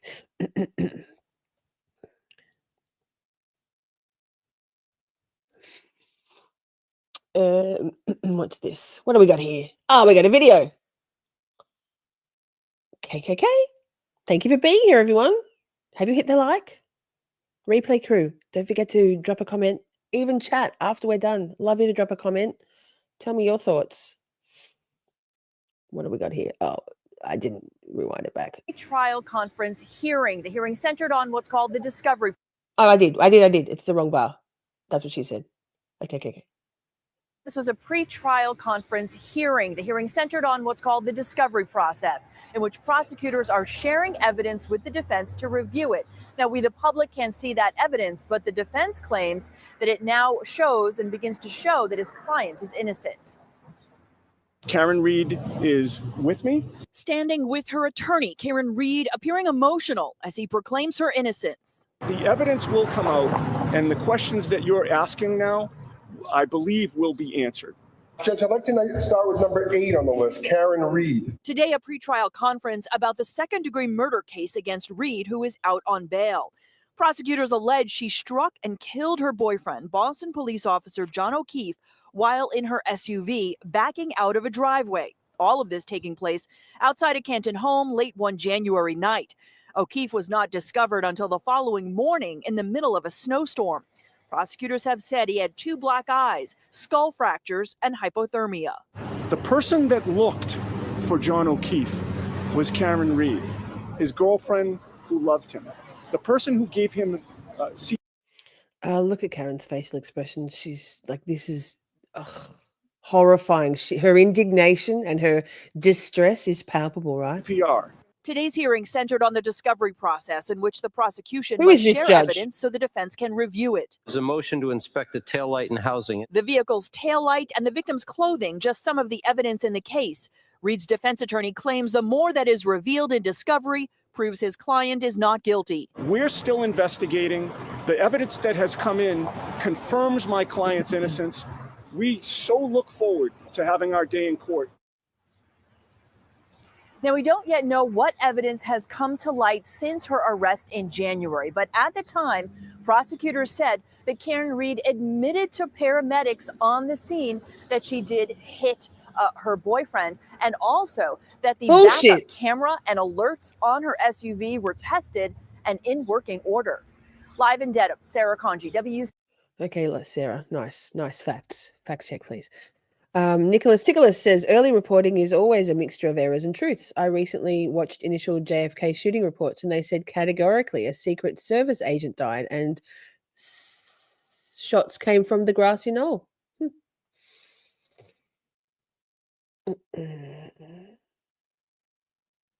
We will not know the full truth until someone in that house confesses and tells what really happened, in my opinion, says Pammy. I agree. I think if anybody, poor old Sarah Levinson might be the one to break first, if ever. Just my opinion. No one else is going to. Okay. Wait. Gonna cough. Ah! Vapes are good for you. I'll die on that hill. On that grassy knoll. Of hitting her boyfriend with her car and then leaving him to die in the snow faced a judge today. Her boyfriend was a Boston police officer. He died outside another officer's home this past winter. Karen Reed is facing second-degree murder charges, and today she presented a new theory to try and clear her name. NBC10's Kristen Glavin joining us live outside the courthouse in Dedham, where that hearing just wrapped up. Kirsten. That's right. This was a pre-trial conference. Girl, Joe Schmo asks, if it's a McAlbert's conspiracy, can they all remain silent forever? Yes, because it's all inculpatory, right? They're all complicit. And Brian Albert is a very menacing figure. Would you fuck with Brian Albert? I wouldn't. 7 motions have now been filed by the defense, providing new evidence and a new theory of large-scale cover-up by law enforcement. Hi, Steve. Karen Reed. Good to see you. Indictment 22CR117. Karen Reed and her attorneys appearing before a judge at Norfolk Superior Court on Thursday. According to new court documents, Reed is now alleging a cover-up between local and state police. The 42-year-old is accused of killing her boyfriend, John O'Keefe, an off-duty Boston police officer, by hitting him with her SUV. O'Keefe was found unresponsive in the snow this past January outside of another Boston police officer's home in Canton at an after-party. The defense now making a case that O'Keefe's injuries indicate he had been severely beaten and left for dead. The paperwork states the homeowner, a highly trained boxer and fighter, has close ties with the Canton Police Department and Mass State Police, the 2 agencies that controlled this death investigation. The defense now alleging collusion between that officer and the other witnesses at the party. Thank you very much, Ron. Thank you. Now, Reed's attorneys declined to comment today. Coming up new at 6 o'clock, we'll tell you who exactly one of her attorneys is and the other high-profile person that he's represented in the past here in Massachusetts. We're live in Dedham tonight. I'm Kirsten Glavin, NBC10 Boston. Thanks, babe. No, stop. Ah! Don't play. Motherfucker. Excuse my language. No, I swear all the time. What are you talking about? Pause, I'm telling you. Not going to play. It's fine. We'll cross that bridge if we come to it. Kathy's off to bed. No, Kathy. Thank you for being here. Love you. Hi, Ducking. Good to see you. And Steve, hi. You're excused from being late, Ms. Okay. Wait, did I just go the wrong tab? Fuck. No. Yes. Okay. Pause. No, not pause. Oh. Now, I'm not sure if you're a fan of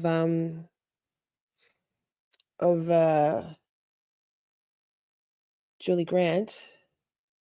I'm not. Oh, there's another article here. Let me see. Did I highlight anything? I think we'll skip the article. It's linked in the description box. There's about 5 of them. So, take a breath. Take a breath. There's a bit of Laurie in the bottom corner there for you, Joe Schmo. For a woman who's accused in the fatal hit and run of her boyfriend are saying that new evidence is going to exonerate their client. Karen Reed is charged with second-degree murder after her boyfriend, Boston police officer John O'Keefe, was found dead in a snowbank back in January of last year. Now, Reed says she's being framed. Prosecutors allege that the couple had been out bar hopping, gotten into a drunken argument when she dropped him off at a house party. She's accused of backing into him with her SUV as she was leaving, injuring him and leaving him. He froze. Thoughts and prayers to motion to screen what the fuck granted. Pulling some of the info together was painful, y'all, lol. And a spoiler alert, we have the Meatball Morrisey hostage video in the playlist, so that's coming too. Froze to death in the snow. Now, her defense team says she is innocent and that Officer O'Keefe was killed after fighting with somebody at that house party. If you're not familiar with this case, don't worry, we've got you covered. Here's more from Court TV legal correspondent Chanley Painter. Chanley. John O'Keefe was a good cop, and he was a good man. That's why my client was with him. Karen Reed is accused of causing the death of her boyfriend, Boston police officer John O'Keefe, after a night of heavy drinking. Prosecutors claim Reed backed her car into O'Keefe during a snowstorm and left him to die. But Reed's defense said... Sidebar, Julie Grant was one of the people who blocked me in the very first couple of days of my exploratory tweets in the very first few days of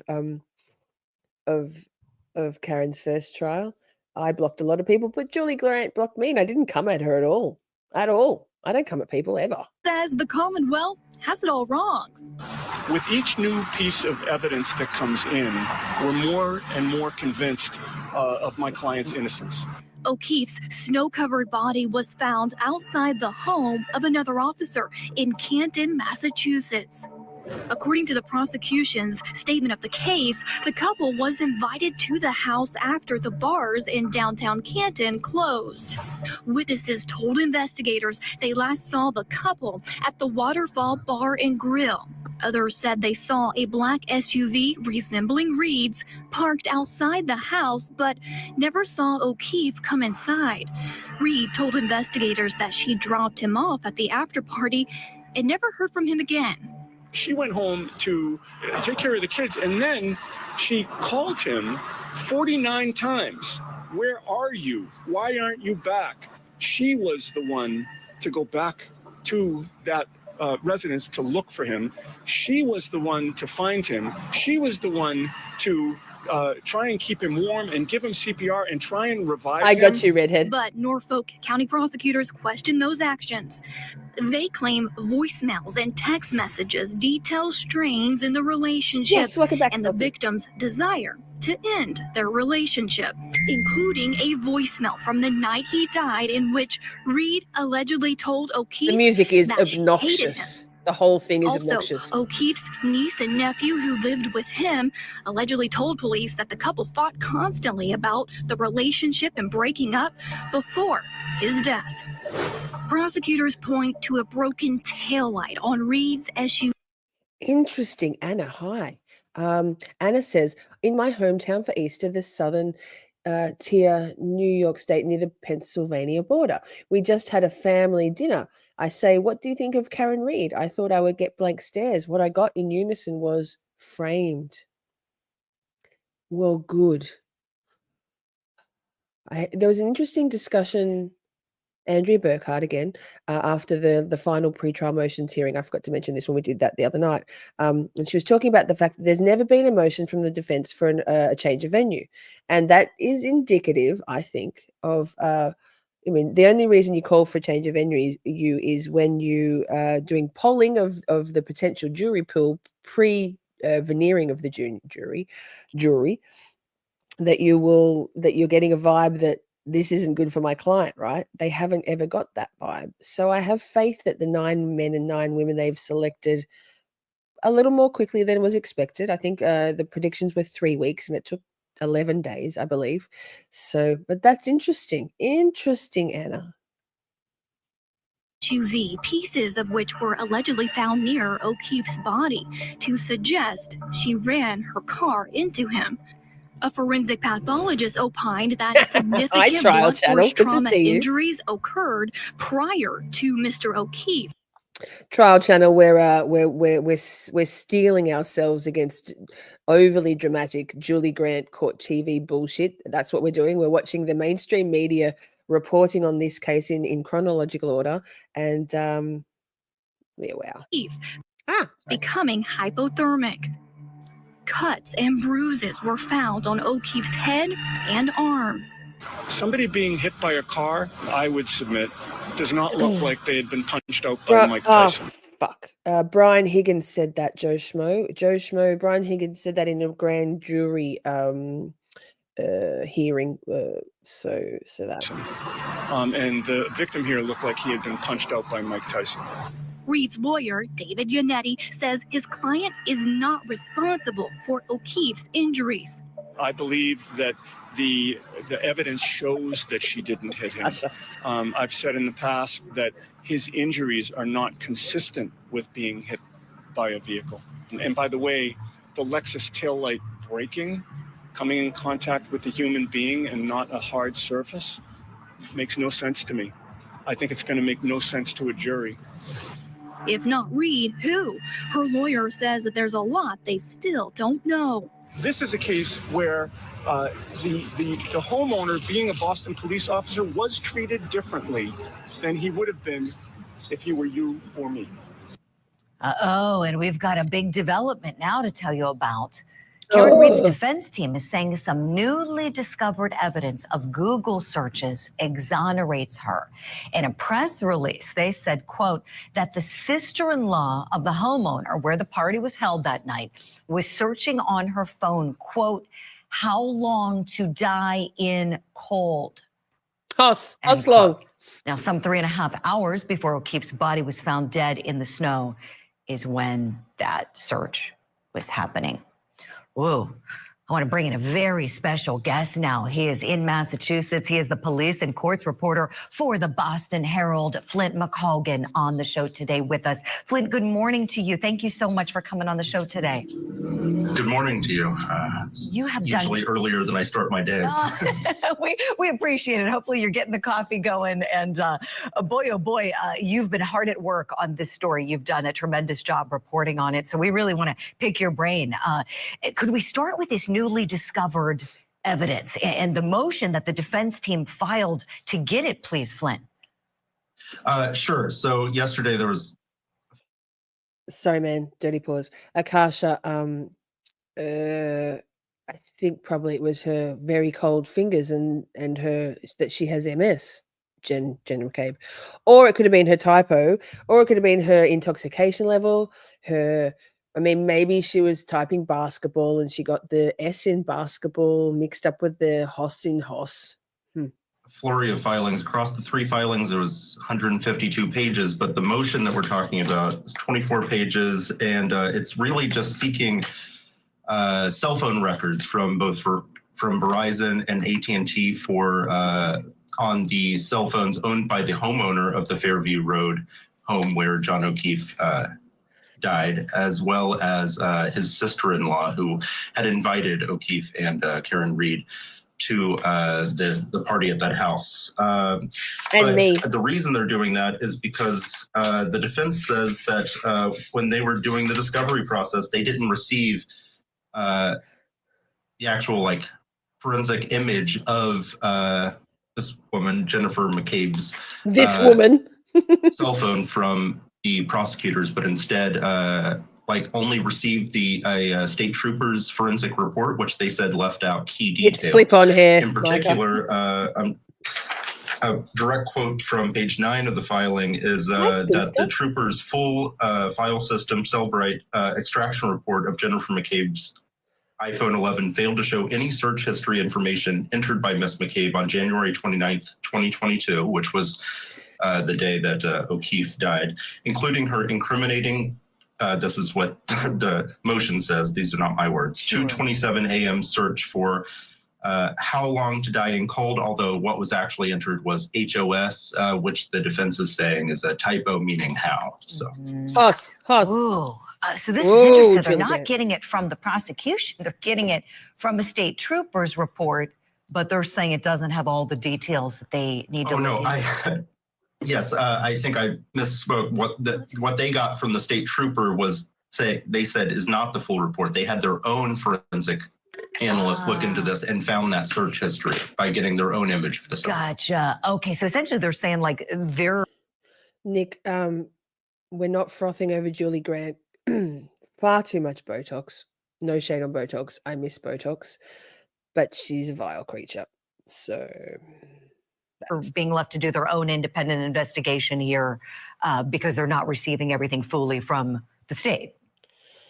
Yes, and Commonwealth, David Yannetti, who has been the lawyer for Reed this entire time, has consistently maintained that he feels that he has not been getting everything he wants from the prosecution and has pretty much had to do his own full-scale investigation and uncovering evidence in defense of his client. And in fact, back at, I think it was October, but sometime toward the end of last year, he actually brought on another attorney, which is Alan Jackson, who is kind of a very well-known Southern California defense attorney, most famously, I guess, recently working with Kevin Spacey and stuff. And the two of them have partnered up. And in fact, the largest filing from yesterday was 92 pages from Alan Jackson supporting this motion to go after these cell phone records. Oh, this is big. And I want to sort of dig into the people who are the subject here of these motions. Jennifer McCabe, we know it was that little search on Google, the how long to die in cold, that is what the defense team is saying exonerates Karen Reed. Jennifer McCabe is the sister-in-law of the man who was having the party at his house, Brian Albert. He's also a police officer, right, Flynn? He knew the victim here, John O'Keefe, from working together. Yes, I believe that they worked together perhaps, but I don't know. I don't want to speculate on that, but he was a Boston police officer because the defense filing says that neither Reed nor O'Keefe were all that close to the Alberts. So maybe they worked together, but they weren't like close friends, but were instead invited by Jennifer McCabe, Albert's sister-in-law, to the house. So. Got you. So she's the link. And even obviously the Boston PD, that's a big department. That's a very, very large department. So who knows if they work closely. But this party was full of Boston police officers. Is that right, Flynn? Yes, it was. And I just want to say that I did reach out to the spokesman for Boston Police Department, who also has kind of been working as a spokesman for the O'Keefe family on this. But I didn't get a response for a statement on these filings yet. So appreciate your diligence. Tell us, please, is the DA's office saying anything, Flint? I know you're reaching out to them as well. Sure. Yes, I did. I did get a statement. It's pretty brief at this point, so I can just read it in full to you if you'd like. Sure. It's just a couple sentences. So the spokesman for the Norfolk DA's office is David Traub, and he responded to me saying, while prosecutors are ethically constrained in the statements that can be made outside the courtroom, the Norfolk District Attorney's Office is in receipt of the motion filed today, but it has not yet been determined that defense has interpreted the raw data correctly. So that's the main point of his statement. Then he said the office has asked defense repeatedly during the pendency of this matter to provide any actually exculpatory evidence to support their claims. So they said they'll file a formal and detailed response either ahead of or on the next scheduled hearing date of May 3rd. Oh, wow. So this is coming up. We may learn a lot on that date, Flint. I know you'll be there. Tell me, please, with respect to John O'Keefe's injuries, and I should say Officer John O'Keefe's yes, injuries. Yes, you should, Julie. What, if anything, was unusual what, if anything, about the injuries that he suffered? Oh, it's the one thing I didn't prep as well. Hold on, let's see. But I do have notes on that. So that's how they say it in Boston. They say Norfolk, Canton, Stoughton, the Worcester. We do have some details on our end. You know, I guess what I'm getting at, and maybe to ask the question a little more simply, and we put some of the injuries on the screen for viewers to see: skull fractures, 2 black eyes, forearm wounds, you know, cuts on the back of his head, lots of substances on his clothing, blood, vomit. You know, the allegation is that Karen Reed was making this 3-point turn in the snow and hits him with her SUV. The tail light's broken, but the injuries seem to look like he was in a fight. Do I have that right, Flynn? Yes, Yannetti, as you had in your the video right before this interview, he has said that he's always said that it looks a lot more like a beating than simply being struck or knocked over by being backed into by an SUV. And as he said in that short interview you aired before this interview, he said that it looked like he'd been beaten up by Mike Tyson. And so I remember in the earlier stages of this, this case actually broke within my first 2 weeks of working for the Herald. So my entire career here, I've been working on this. You know, there were a flurry of motions regarding, you know, like disappointed. He wanted more information about the state of the car. Yannetti wanted more information about. Nick, she's highly anti Karen Reed now. By the way, you can find out for yourself. You can find out to yourself. It just looks like there's nothing there happening behind Julie's eyes. Agree. Strongly agree. And now she's paid to be an anti-free Karen Reed. Call Mike Tyson to the stand. Hollyberry, right? About the state of the car. He wanted more information about the state of John O'Keefe's body. And he's just consistently maintained that he believes that these injuries are far more grievous than could have just come about with how what the prosecution is alleging. Yeah, David Yannetti and Alan Jackson, they are really being great advocates for Karen Reed. And I know they've got suspicions about that vehicle maybe being damaged from just her backing into her boyfriend, Officer O'Keefe's SUV. And so I suspect we'll hear more about that. Maybe more coming up at that May 3rd hearing. It's been so great talking to you, Flint. If you have time, would love to have you back. Okay, Julie Grant. Thank you. That's enough now. Thank you for being here, everyone. Okay. Let me just check. I think, yes. Wait. We got some story time. I really quite enjoyed reading Dr. Turtleboy's article, whichever night that was. The other night when we were going over the final pre-trial motions hearings. I scrolled down and forgot to scroll back up, so you're getting picture time. This is Canton Coverup. There, I had it wrong. No shit. Not surprising. I was like Canton Confidential. Canton Coverup. Which way? 69. Yikes. What the fuck says Nicholas? You are sweet, but not the white knight she needs. We can all only handle so much of her age. Agreed. Rachel, same. Colors is saging the place. Hey, let's read through this and then we might do the draw from last week's all of last weekend and this week up until tonight, donations to the channel for a Miss Shorty merch t-shirt. But here we go. Canton Coverup. Corrupt police state trooper helps Boston cop cover up murder of fellow officer, frame innocent girlfriend. Number 1. It's up to 505 now. Cleaning the air from that dark energy, right? Colors. Okay. So I'm not necessarily going to read it. It was the photos that I found more interesting.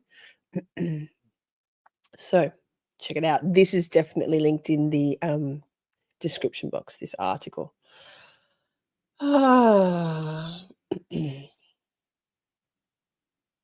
we go. We've seen that photo before. Karen looking fresh-faced and young. John looking alive.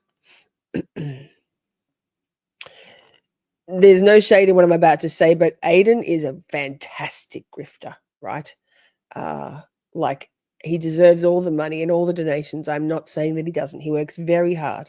He should be paid for his work, his great work. But gee, he's got that thing down pat. Good on him. I'm a terrible grifter. We've seen that photo before. That's a lovely one.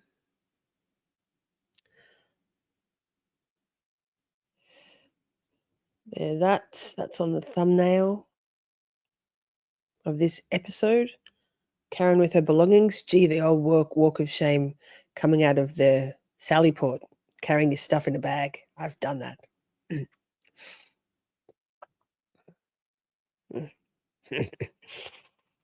Sometimes I say shit that shouldn't come out of my mouth, but it's already out. Can't put that shit back in the horse trial channel. Oh, Steph, I called out being the terrible grifter and I pulled some grifting. Yikes. Thanks, girl. Welcome, new members.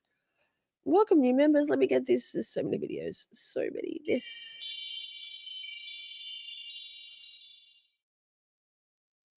I was just leaning on my slice of government cheese with my elbow. Opened, not yet eaten. There's Karen in the snow, in her house clothes. Beautiful thing. I love her. Like, no homo. I just love Karen Reid. Maybe a little bit of homo. Oh, here we go. Here are the charges. Petty charge information. Manslaughter.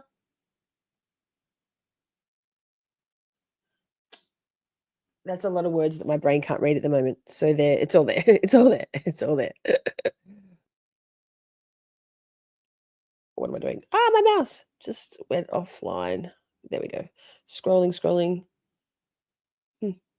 Who's this chap? Who's that guy?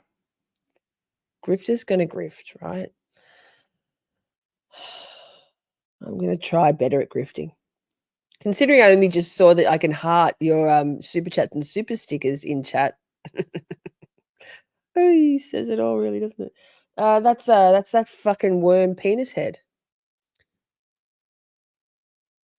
Thanks, Nick. Clout queen to grifting machine. You're the best. You're the besticles, Nick. Just like testicles, only better. Like way better. Way better, Nico. Trying to scroll down through all of these things to get this.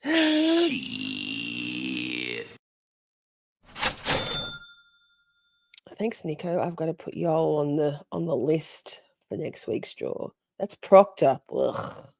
Ugh. Hang on. Hey, more sage. More sage. More sage.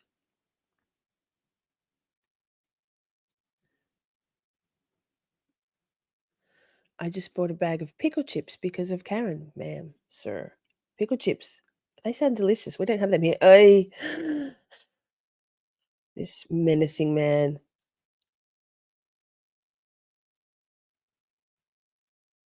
Simi may not have her allow gifts on. Oh no, you have before. NHdude says, hey, Miss Shorty, or hey, Shorty, I have my mom visiting. Please give her a shout out as she is engaged in Free Karen Reid. Say hi to Gloria, please. Hi, Gloria. Hi. Thanks for watching. You can be a Shorty too. Definitely. Hi, Gloria. That's cute, Steve. Hi, Mom. I hope she's not going to have her retinas burned out by seeing Michael Proctor and a younger Brian Albert, because terrifying. No one's, only Akasha's happy to fuck with him, and in a violent way, not a sexy way, I hope. Pammy says, hi, Steve's mum. Hi, Gloria. Hi, Gloria. Worm penis head. Yes. Pooper Proctor. Now we're on to Big Bad Brian A. So this is Aiden's very first article. Look at this. Who do you think that chick is there and down the bottom? It's fucking Kerry Roberts, y'all. Excuse my language. Sorry, Gloria. I swear a bit. Yikes. Pickle chips are delicious. Thought that was the Glare at first. Hello, Gloria. So that's Kerry Roberts right there, y'all. With John and Donuts, Paulie old Donuts. If you would like to read this article, I've said it 69 times even. It's in the description box. Are there more photos? Scrolling. There's 34 Fairview. There's Proctor, penis worm. Courtney Proctor Elberg posting her beloved husband. Oh, no, that's her sister, right? Brother. What's this? Family photos always put on blast on Aiden's. Oh, look at that. Proud father. Joe Schmo says he didn't have a worm penis head thrice on my bingo card. I just need one more for a win. I just said it. There you go. Oh, look at these fucking goombas. So that's Julie Albert looking much more fulsome in the face on the left than another Albert, then Chrissy, then another one, then the murderer. I mean, sorry, Colin. In their Christmas PJs, that's kind of cute. There's the fighter. There he is. Oh, on blast. Ah, he looks like a lovely young lad, right? Twats. It's not really, I'd say cunt more than a twat. I don't really say twats. Nick would. I don't. You said thrice. I'm swooning. Number 34. 34. Wait. Yep. 34. They asked him that in Yannetti? Jackson asked him that on cross. What number do you wear? No, he asked Chris Albert. Also dickwad. Fuckwit, douche nozzle. I like fuckwit. Oh, Colin Albert. Shakespeare was probably a loser. Nick, what have you got to say about that? Anyway, that. Oh, look, there's a. Oh, that's Brian Albert. Wow. He looks shorter. Kevin. There we go. Let's do the drawing. Let me just. What am I doing with my life? Hi, my fringe. Wow. Bowl cut. What? It's meant to be like this. I did it. I wanted a hard fringe, but I don't like it now. It'll grow. It'll grow. Just 10 nights of Shorty with me looking like I've got a bowl cut. Thank you. What the fuck in private chat. Now, look, let me get this.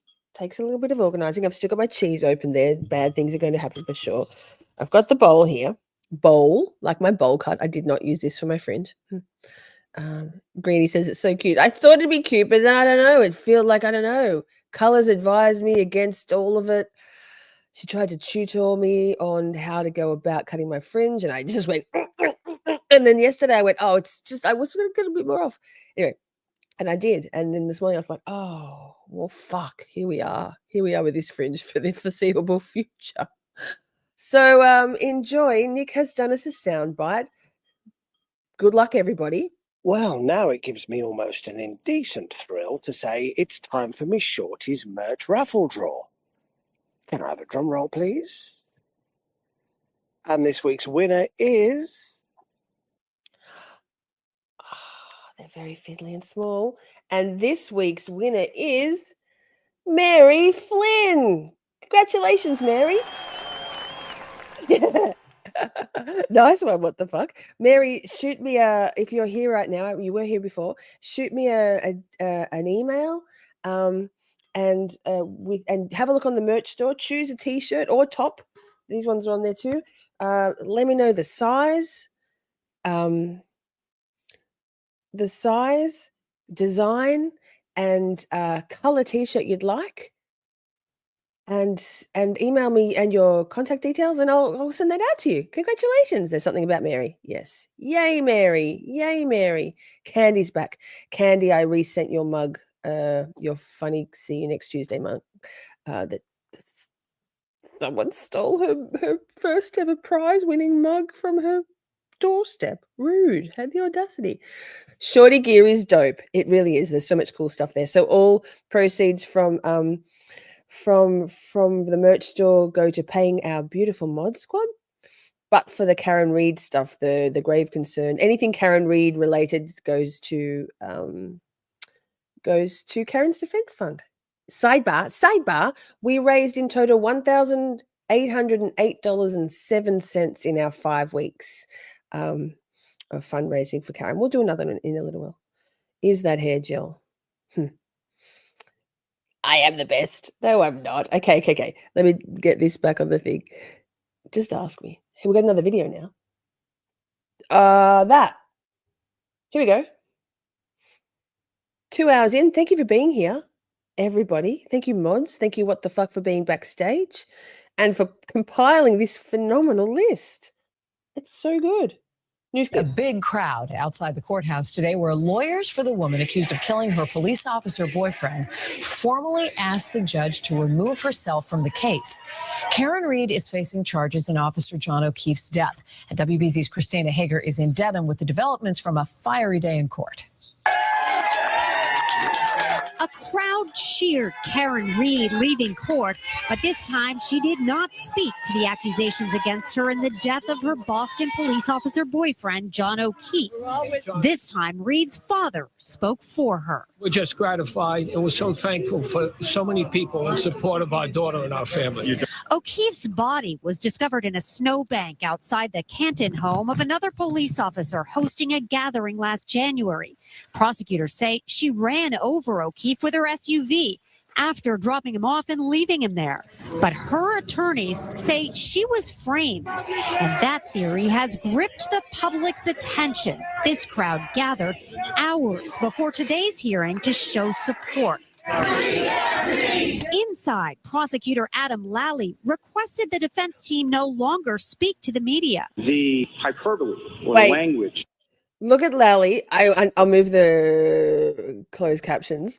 He's flicking through his pages. I'm like, what are you doing, Lally? Like, what? I mean, that's a general question for Lally across the board. It's a blanket. It's an embargo on what the fuck, Lally. But That's been used on the steps of this courthouse in reference to the Commonwealth having its foot on the defendant's throat. The defense lashing out at that.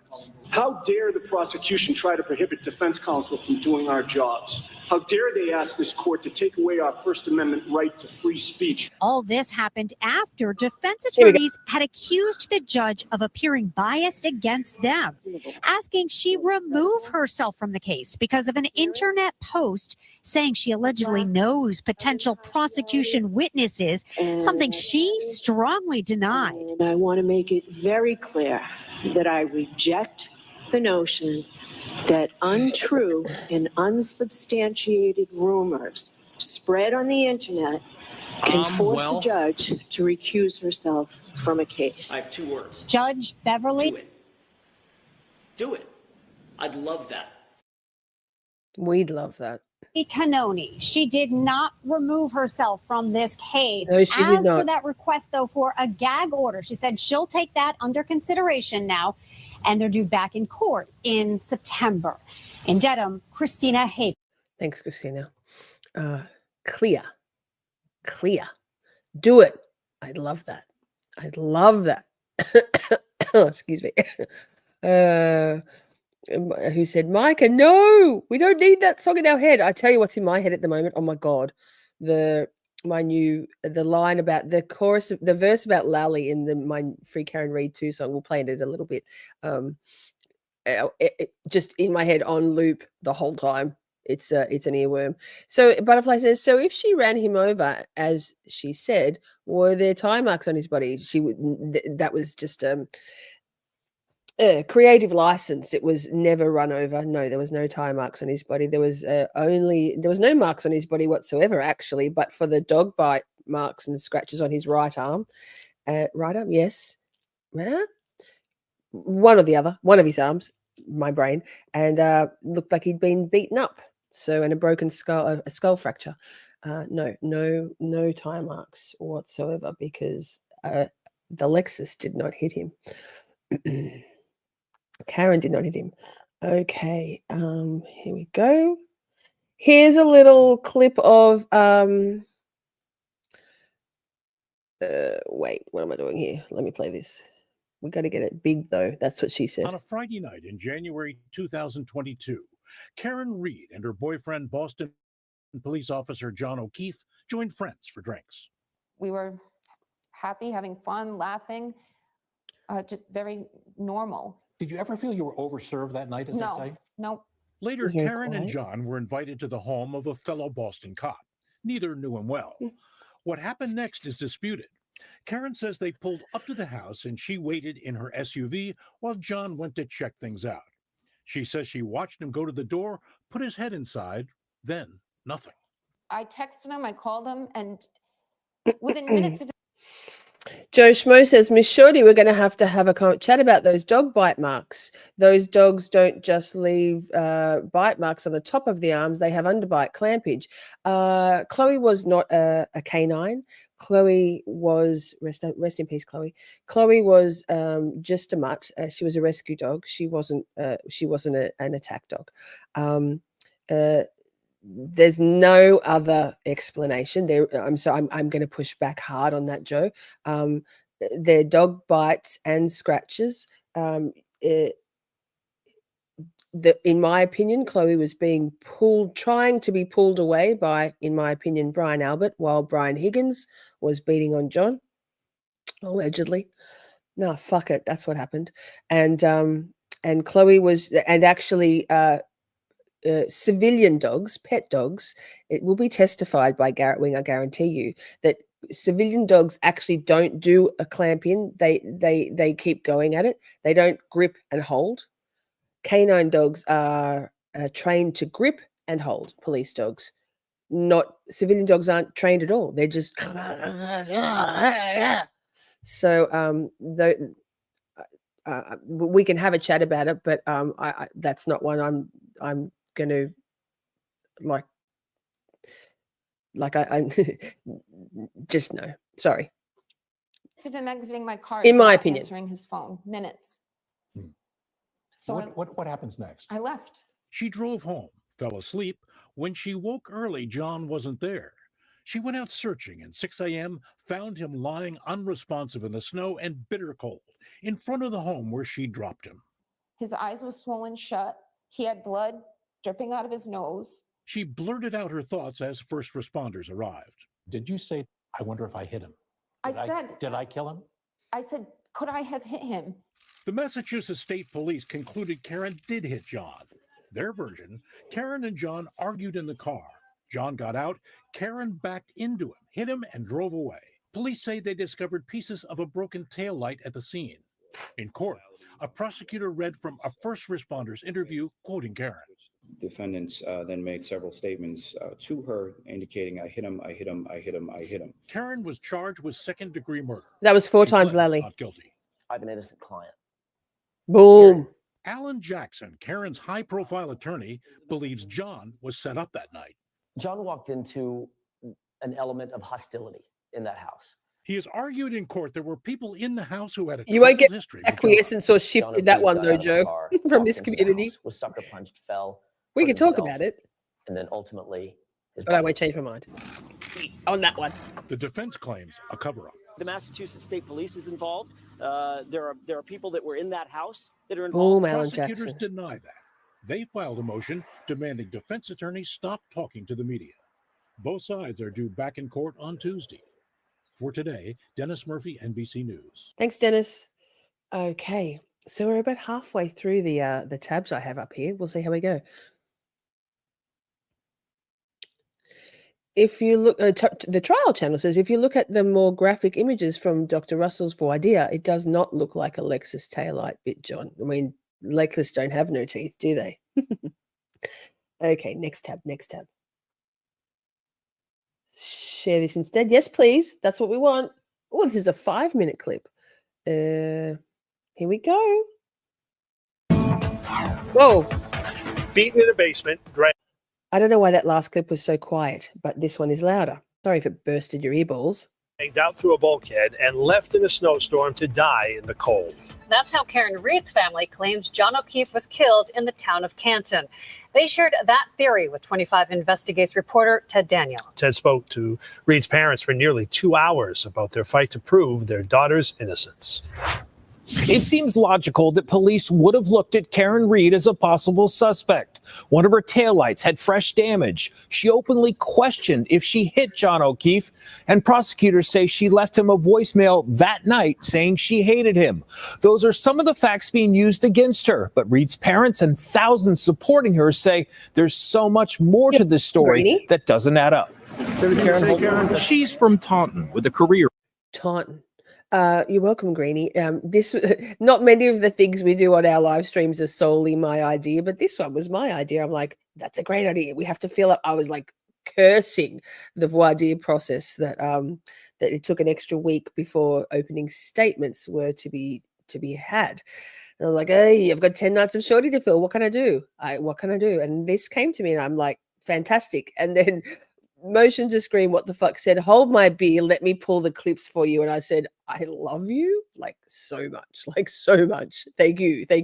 I have big ideas, and then I somehow have to bring them to reality. And here we are. Thank you for being here, everyone. Career in finance. He was a Boston cop from Braintree. Really don't want to be in the picture. Get over here. Karen Reed's parents say she and John O'Keefe became serious in 2019, right before the pandemic. They just seem to be in a happy place, you know. Yeah. And spending a lot of time together. Yes. Mm-hmm. Vacations together. Yep. Going out together. If the relationship had become toxic by January 2022, as prosecutors allege, it's not apparent from this snapshot in time. At CF McCarthy's in Canton, they laugh and embrace during a night of heavy drinking. According to police, Karen would back over John and leave him for dead in a snowstorm 2 hours later. Pause again, Joe. Yes, except that Chloe isn't canine. She was just a mutt. She was a rescue dog, so she didn't have that training. So it's a different conversation. I guarantee you that Garrett Wing will testify to those things. He appeared on Melanie Little, and he's a dog trainer also, and dog behavioral specialist, I believe, but not a canine. Yeah, absolutely. I hear you, Joe, but it's a different conversation because Chloe wasn't a trained canine. She wasn't. Prosecutors say it happened outside the Canton home of another Boston cop named Brian Albert. Karen says she dropped John off there for a get-together. During your first discussions with Karen, did she believe she may have hit John? No. She felt. Wait, NHdude, how come you're a new member? You were green just before, weren't you? Did that just renew in real time? Well, either way, cool. Thanks for being a member, Steve. Scrolling. Why don't I get my act together? Felt she struck something. She said, Dad, I think I struck something. I said, what do you mean? Right? This was in the hospital. Right? He says, I remember, all right, backing up and hitting something. Police find damage to the passenger side taillight of Karen's Lexus LX 570. How the damage occurred is in dispute. The Reeds believe it happened when Karen backed out of John O'Keefe's driveway hours after police say she hit him. Here's the video. She backs up to go out and search for John O'Keefe. And that's how that vehicle was damaged. In court documents, prosecutors say the video only shows Karen coming close to John's car, and no fragments or pieces of a broken taillight were discovered in John's driveway. Look at it frame by frame. And you tell me whether or not the O'Keefe vehicle, the left rear wheel, does not jetson forward upon impact and return to its previous position. Police did discover pieces of taillight where O'Keefe was allegedly hit, but the Reeds say it wasn't until after Karen's SUV was in the custody of law enforcement. State police reported towing the Lexus to the Canton police station at 5:30 p.m. Nathan Reed says daylight video from his dad's house shows the car was taken more than an hour before that. They confiscate Karen's car at my parents' residence in North Dayton at 4:16 p.m. And somewhere in the neighborhood of 5:30, 5:45, Mass State Police CERT team comes back to the scene. They search the scene then with 2 feet of snow, and pieces of a tail lamp are found on top of the snow. The Reeds also question John's injuries as seen in autopsy photos. They say John appears to have dog bites on his arm. The defense theory is that O'Keefe was beaten inside the Albert home and attacked by the Albert's German Shepherd. Brian Albert's attorney declined to comment. Our investigators also have found multiple people who have been attacked by the dog. I think John O'Keefe entered that house, was sucker punched, a fight ensued, and he was overwhelmed. Prosecutors call that theory a fanciful conspiracy. According to the Norfolk DA's office, 8 people inside the home and 3 more outside had testified that O'Keefe never entered. The office says GPS data from O'Keefe's phone backs that up. And the medical examiner who performed an autopsy on O'Keefe found no signs of Mr. O'Keefe being involved in any type of physical altercation. Good point, Colours. Joe, have you watched the interview Garrett Wing on Melanie Little? He has an arm that he uses to train. It's the same kind of marks. Not all dog bites are complete top and bottom bite marks. Yes, I agree. Altercation or fight. If the events happen the way Karen's attorneys say they did, how many people would have to be involved in the cover-up? My sense is that there are a handful of people, influential people who know what happened. And ultimately, all right, will resolve these issues. My daughter will be free. Yes, Bill, yes. That's what I believe. Are you confident of that as well? Yes. Yes, Janet. Is Karen Yes. that confident? Yes. Yeah. We are. The Norfolk County DA's office is now publicly pushing back. A spokesperson tells me there was no conspiracy or cover-up. Such claims have been systematically refuted by evidence, including the medical examiner's report, the GPS data of the victim's phone, and the detailed crash reconstruction analysis, and the electronic event data recorder from Karen Reed's car. Both sides appear to be digging in as this case moves in the direction of a heated trial. For 25 Investigators. Thanks, Ted Daniels. This is such BS. Lol.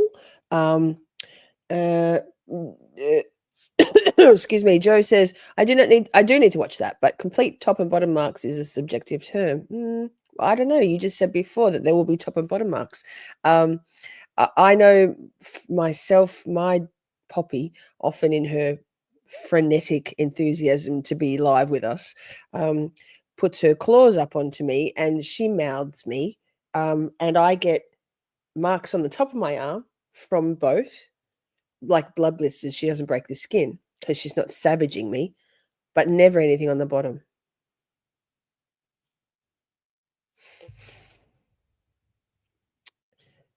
But perhaps, chat, we're here. Get your sage out. Get your sage out. Hang on, I got a cough. Wait. Vapes,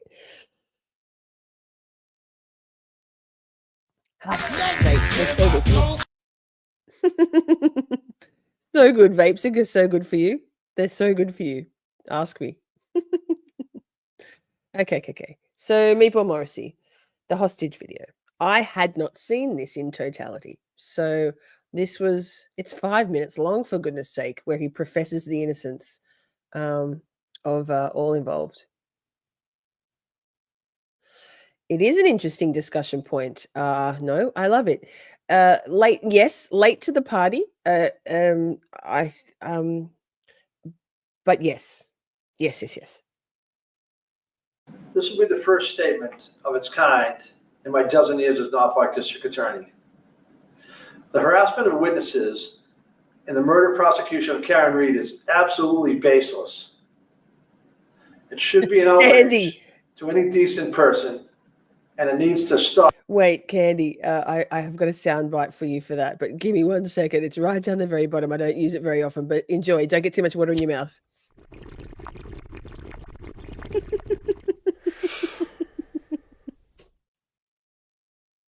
Stop. Innuendo is not evidence. False narratives are not evidence. However, what evidence does show is that John O'Keefe never entered the home at 34 Fairview Road in Canton the night he died. Location data from his phone, recovered from the lawn beneath his body when he was transported to the hospital, shows that his phone did not enter that home. 11 people have given statements that they did not see John O'Keefe enter the home at 34 Fairview that night. 0 people have said that they saw him enter the home. 0. No one. Some have, without any evidence, pointed to 18-year-old Colin Albert, a nephew of the homeowner, and accused him of attacking John O'Keefe as he entered the home. But phone evidence shows O'Keefe never entered the home at all. Testimony from witnesses tell us that 18-year-old Colin Albert had left his uncle's home before John O'Keefe and Karen Reed had arrived outside the residence. There was no fight inside that home. John O'Keefe did not enter the home. Colin Albert. Zach, you're an idiot, Zach. I came across my video of you in my camera reel. I'll have to. That sounds fucking suspicious. I'll have to put it back on. We've been having to juggle videos with our top 10 countdowns and all my music. But Zach, you're an idiot. Love you. Good to hear you. Good to see you. Hear you. Thank you to whomever my membership. Whomever. Yes, I think that was that me last? No, somebody last week. It was probably in the Shunned One and Stephanie battle. See, you're an idiot. Steve, enjoy your gummy. Yes, enjoy. Albert, the young man being vilified, was not present when Reed's vehicle and John O'Keefe arrived on the street. This is a false narrative. Colin Albert didn't commit murder. Jennifer McCabe, Matthew McCabe, just now? and Brian Oh, Albert. there you go. These people were not part of a conspiracy and certainly did not commit murder or any crime that night. They have been forthcoming with authority, providing statements, and have not engaged in any. I'm fascinated. I love his silver hair. I think it's glorious. Pammy, is your hair that silver? Not to associate you in any way with Meatball Morrisey, but also how are his eyebrows so dark when his hair is so silver? And Joe Schmo, thank you. That's awesome. Welcome, new shorties. I was about to play the bong rip again. I mean, probably.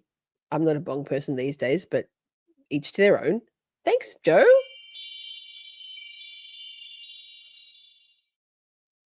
You are also in the draw for next week's merch draw. And congratulations to Mary Flynn. If you see Mary on the YouTube streets, because I don't think she's here now, make sure you let her know. I'll do a post on the YouTubes if I haven't seen her around. Go me. Any cover-up. They are not suspects in any crime. They are merely witnesses in the case. To have them accused of murder is outrageous. To have them harassed and intimidated based on false narratives and accusations is wrong. False narrative. They are witnesses doing what our justice system asks of them. The autopsy of John O'Keefe was conducted by a forensic pathologist from the Office of the Chief Medical Examiner. The doctor found that the injuries that left John helpless in the cold were not a result of a fight. She further found that the line of abrasions on his arm was consistent with blunt trauma, not an animal attack. A grand jury of everyday citizens heard the documented evidence and testimony before making a decision. The subject of that murder indictment enjoys the constitutional presumption of innocence. Why should the witnesses who have committed... Fucking hell. It's just in small doses, Morrisey. You fat. See you next Tuesday. Britt asks, I wonder what his colleagues thought of him making this video. Does he have colleagues? Isn't he like the literal big guy in the Norfolk County's DA's office? He is the DA. I mean, he's elected too, correct? Correct. Steve, thank you. Membership's flying tonight, right now. Dirty Paws.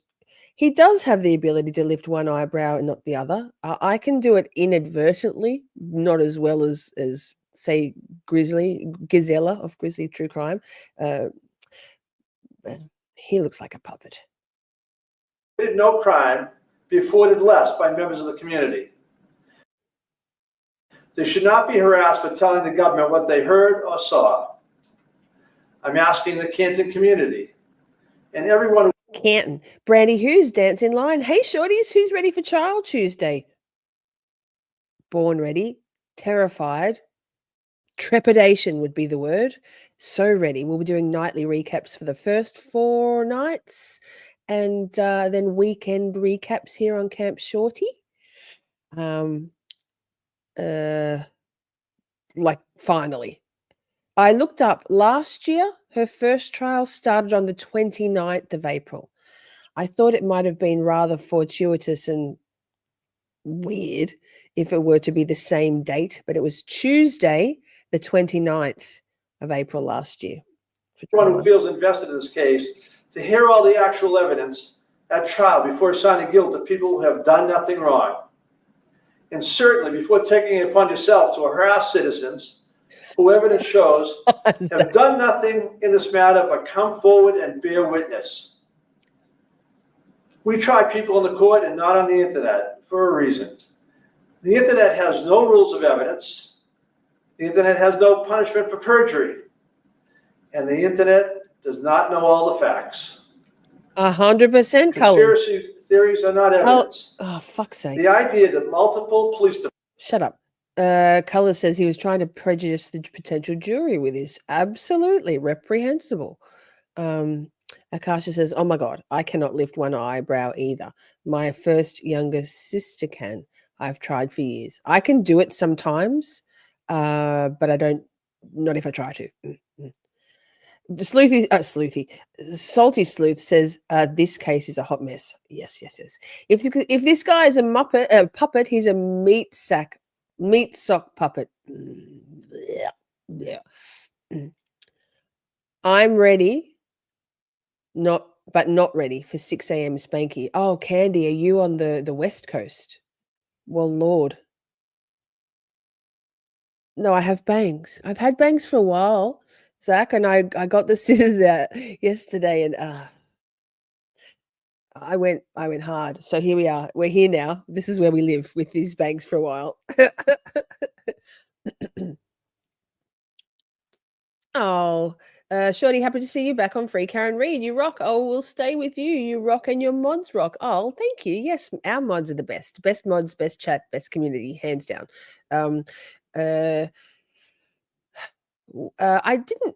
We took a little while off just to stream the ASAP Rocky trial or to recap it on Camp Shorties, but we haven't really ever. It was a little while. We do something Free Karen Reid every weekend, other than for about 5 or 6 weeks for ASAP Rocky. Other than that, yep, there was just nothing much to say at that point. I don't need to flog a dead horse. I ain't got no grift. Police department, EMTs, fire personnel, Hi, the medical besties. examiner, and prosecuting agencies are joined in or taken in by a vast conspiracy should be seen for what it is. Completely contrary. Oh, Brandy. Morrisey's face reminds me of cellulite legs at the beach. No shade on cellulite. Got some myself, but not on my face yet. To the evidence and a desperate attempt to reassign guilt. Michael Proctor, the state police trooper, being accused of planting evidence outside 34 Fairview Road, was never at Fairview Road on the day of the incident. Proctor and his state police partner traveled together the entire day while other officers were processing 34 Fairview. Trooper Proctor was not there and did not plant evidence at 34 Fairview Road. In addition to having no opportunity to plant the evidence, as has been suggested, Proctor would have no motive to do so. Trooper Proctor had no close personal relationship with any of the parties involved in the investigation and had no conflict. And he had no reason to step out of this investigation. Every suggestion to the contrary is a lie.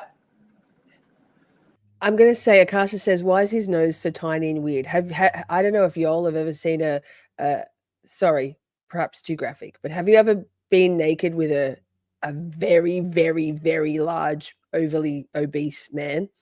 I think the dick disappears, right? They lose inches of the dick when they're super, super, fat. Same. I don't know. I think it's because his face is so fat that his nose looks so small, right? And as far as Zach, you're an idiot. You are an idiot, Zach. As far as early mornings, y'all say a prayer for Shorty in Australia. If I want to watch it live, I'm planning to watch with Emily D. Baker. She usually starts a little later, and then Andrea Burkhart. I'm going to have to go. I'm going to need to be up at 11 p.m. So I'm going to have to change I'm going to be in a different time zone. Thoughts and prayers for Shorty, please. This should be seen for what it is and not used as a pretext to attack and harass others. What is happening to the witnesses, some with no actual involvement in the case, is wrong. It is contrary to the American values of fairness and the constitutional value of a fair trial. It needs to stop now. Oh, Brit. I'm releasing this recorded statement rather than holding a news conference because my remarks need to be so narrowly tailored to the issue at hand while the prosecution is pending in Superior Court. But the message is the same. What is happening to these innocent people, these witnesses, is wrong and it needs to stop. Oh, stop. I mean, we love Peter Tragos, but no, sorry, not right now. What's up, everybody? What's up? You can be up anywhere near me, Mr. Tragos. Huh. And that face. Brandy says it's just the autistic no filter. Well, you've come to the right place. Same. We did a whole beautiful stream last night on the good stuff about neurodivergence. If you haven't watched it, you should. It was really nice to focus on the good stuff. What do we got? What do we got next? Another clip. Back to less meatball, more good stuff.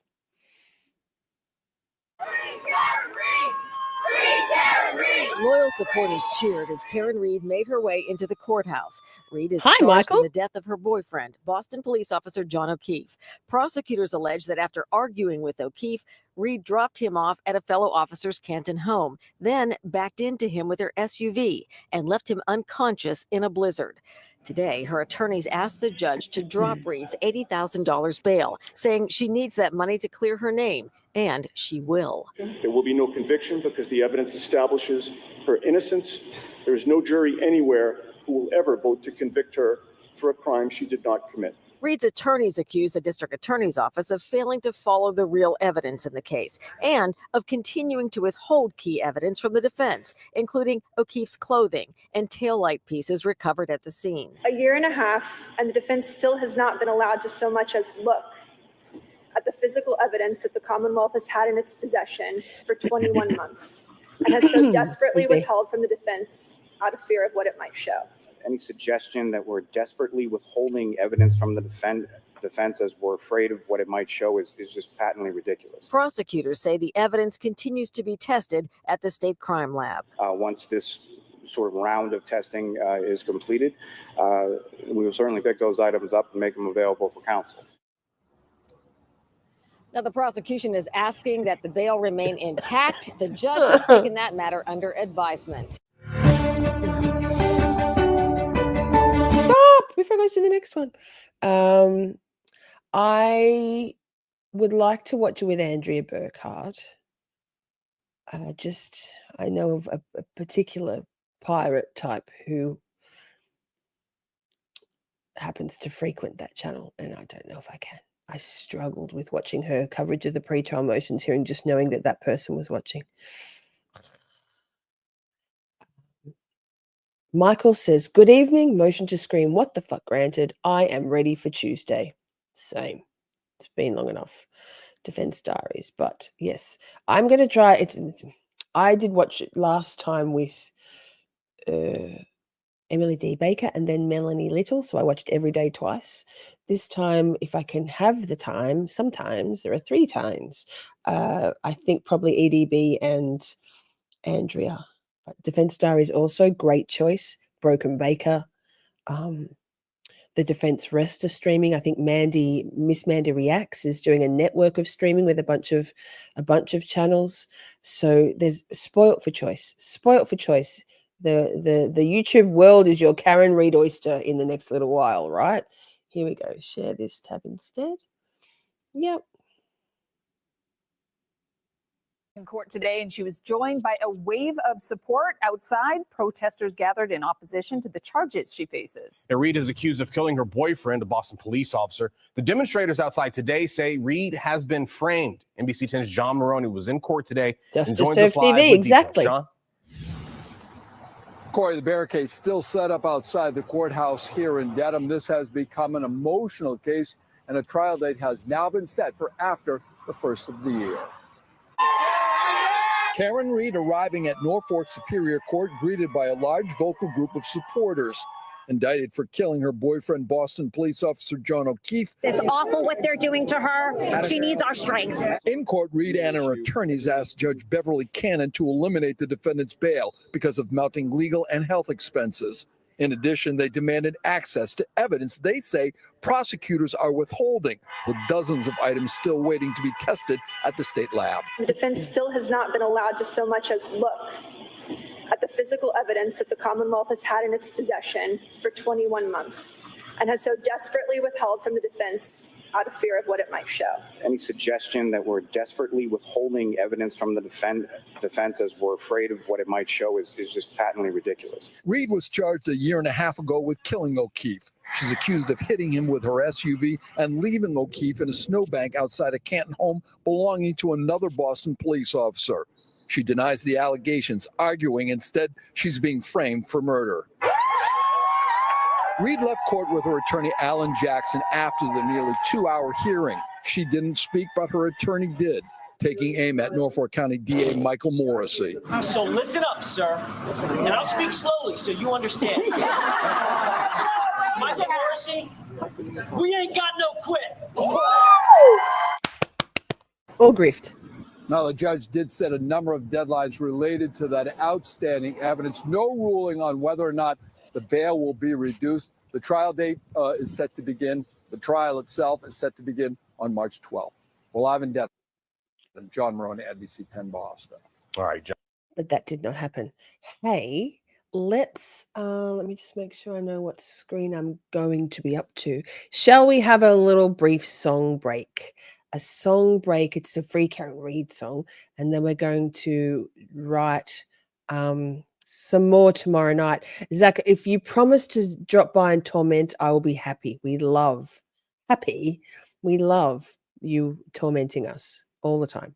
Shorty definitely on recaps. For the first few nights, it'll be nightly, and then back to Friday, Saturday nights. For sure.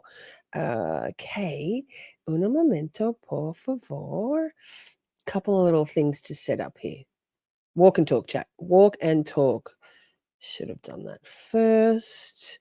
Plenty of Karen Reid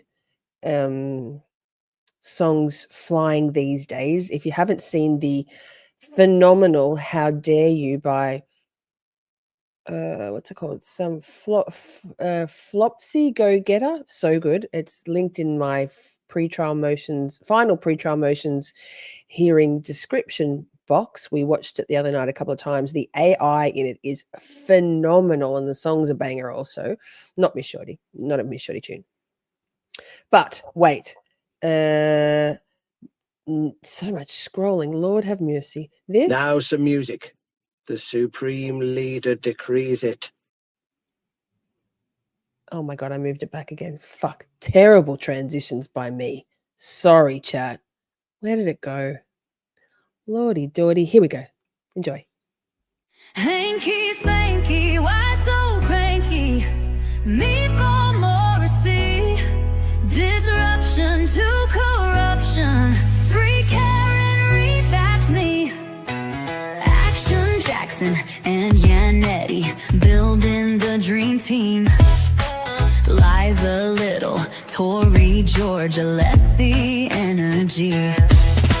Bye-bye, Lally, who would have thought we'd miss you lollygagging? And here's to praying, hoping, waiting, justice won't be lagging. Hanky spanky, why so cranky? Meatball Morrisey, disruption to corruption. Free Karen Reid, that's me. Jennifer McKay, she's a piece of work. Hoes long to die in cold, girl, we know you made that search. Mean girl shit, her lies be shining bright. And we all don't know that John was beaten in a fight. Hanky spanky, why so cranky? Meatball Morrisey, disruption to corruption. Free Karen Reid, that's me. Brian Albert, king of Canton, calling Chloe it. Bumping uglies with your cocoa butt, dialing, that ain't it. Mediocre chicken parm, Chrissy board select. Julie Albert bringing donuts in a freaking blizzard. Hanky spanky, why so cranky? Meatball Morrisey,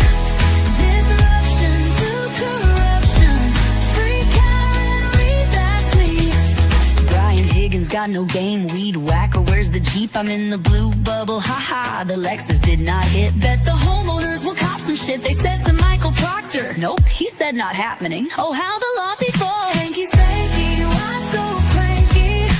Meatball Morrisey. Disruption to corruption. Free Karen, read that me. 227, it's a numbers game. 12, 10 lies uttered with no shame. 22 seconds is long enough to get your story straight and take it to your grave. And speaking of grave, beef has grave concerns. Your commonwealth engaging on nefarious terms. Should have recused when you had the chance. It's go time, Bev, let's dance. Hanky Spanky, why so cranky? Meatball Morrisey. Disruption to corruption. Free Karen Reid, that's me. Tristan Morris can't tell the time. Caitlin found a dog. What's the reason for these lies? So many discrepancies. 47 taillight pieces, and Colin was in the house. The basement floor, those bulkhead doors. And what about that Ford Edge? Need we say more? 3 flights of stairs, the water falling, dirt and salad board. The bukkake of it all. Hanky Spanky, why so cranky? Meatball Morrisey. Disruption to corruption. Free Karen Reid, that's me. We believe in you. Reasonable doubt is coming to you.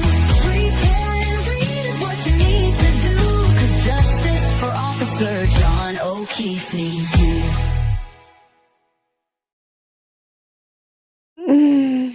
Oh my God, the Lally verse is in my brain forever and ever. All of it, the chorus and the Lally verse. I can't get it out of my head. I don't want to either.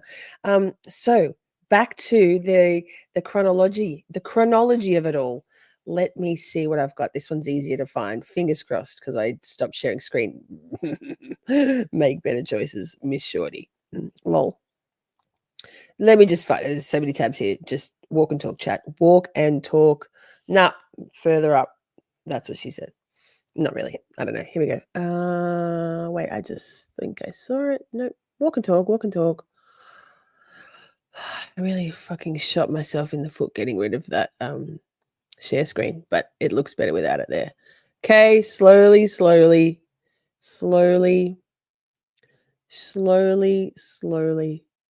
Shh, Lisa. I couldn't do this while the song was playing. Could I? I'm not sure. Oh my God, it's the one that says Turtle Boy at the front. It's the only one that says Turtle Boy at the front. Spoiler alert. Can't find it. There it is. Boom. Booyakasha. It's an article. So there's Turtle Boy, Mr. Aiden, Dr. Aiden Carney. I don't think I've linked this one, but I can if there's room enough.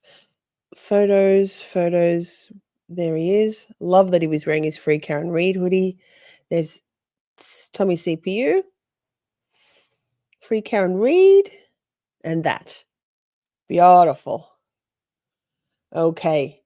Vote to audit Canton police over murder case brings out hundreds of passionate residents. Shall we? Wait, it's close full screen. This was November 21, 2023. Karen Reid case has the town of Canton divided. A lot of folks questioning how the police department is handling this. And last night, the town He just came says he together does. for an emotional town meeting, ultimately voting for an independent review of the department. Our NBC10's Bianca Thanks, Beltran joining Steve. us live in Canton. Bianca, this investigation is having a big impact on the people here in this town. There was a huge turnout last night. Yeah, and that turnout was evident of just how far-reaching. Pause. Joe says, oh, here's a crazy thought. Can you be justice for Officer John O'Keefe without being Free Karen Reid? When I hashtag it, I say Free Karen Reid is justice for Officer John O'Keefe because, well, she's not the person. It's, in my opinion, in many opinion. of those who are here. In the opinion of many who are here, sorry, sentences, yikes. What did Simi say? Joe, but some of us believe it's one and the same. Yes. So it's the same as Delphi, right? Not the same, but similar. Is Rick Allen being in prison for 130 years justice for Abby and Libby? I'm not sure. I personally don't think so. I think he was. I believe. Well, 1 quadrillion% the state, the Delphi did not. Indiana did not prove their case beyond a reasonable doubt. Far from it. But I also believe probably 87, 95% that Rick Allen had nothing to do with that. I have less confidence in that assertion than I do in Karen's absolute factual innocence. So this is not justice for Officer John O'Keefe to have him to have Karen be convicted for this murder. It wasn't her, in my opinion. This case and its implications have been for the town of Canton. And you mentioned it divided. That's the word we heard again and again from residents today talking about this issue. And they said that controversial case is what prompted many of them to start asking questions about the police department's policies and procedures. I think it's been really tough. Joe says, Shimmy, I get that, but can you allow for others' viewpoints? I mean, we've followed the evidence in this case pretty closely. I have, mostly everybody here has. And the evidence is a resounding, not just that Karen didn't do this, but that the Lexus, the injuries caused to Officer John O'Keefe simply could not have happened from a pedestrian vehicle strike, right? So Paws and Laws asks, first time ever here, is this you singing? No, AI music. My lyrics, AI music. But thank you. Nope. Salty's saying nope. First things first. Love. Simi says, indeed, I have based opinion on the science I saw in the trial. Without justice for Karen, John doesn't get justice. Yes. Brilliant. John would say free Karen Reid first. Yeah, I think so too. Justice. We've seen that prosecutions can target and convict the wrong person. That's where we are with this one, potentially. To be here because it's like I said, it's not exactly an issue we've been able to find a lot of common ground on. In Canton, yard signs ask for support for the police department as residents call for an audit of their policies and procedures. We hope to move forward with this independent audit, and hopefully when it all comes out, our police department will prove that they have an A+ rating. But the problem we have is right now that our reporting to our police department is self-governing. Sean Colburn says questions were prompted by the death of Boston police officer John O'Keefe last winter. Prosecutors allege his girlfriend, Karen Reid, killed him when she backed over him with her car and then left the scene. Reid's attorneys allege police are involved in a cover-up. My feeling is that anytime you have a bad cop, it directly threatens the safety of the cops, the good ones that are out there just trying to do their jobs. Look at those people. Monday night, 903 residents voted in favor of an independent review. 800 voted against it. I think the future is that the townies said no. Realize that we're a really well-run town, and a lot of the conspiracy theories aren't true. In a statement, Canton Police Chief Helena Rafferty wrote, I believe that Canton has more productive uses for the funds to serve our town. Regardless, we welcome the review, which will end the wild speculation about our police department and demonstrate to everyone the citizens of Canton should be proud of our dedicated officers. I'm hoping that once that case is decided, that we can start to heal.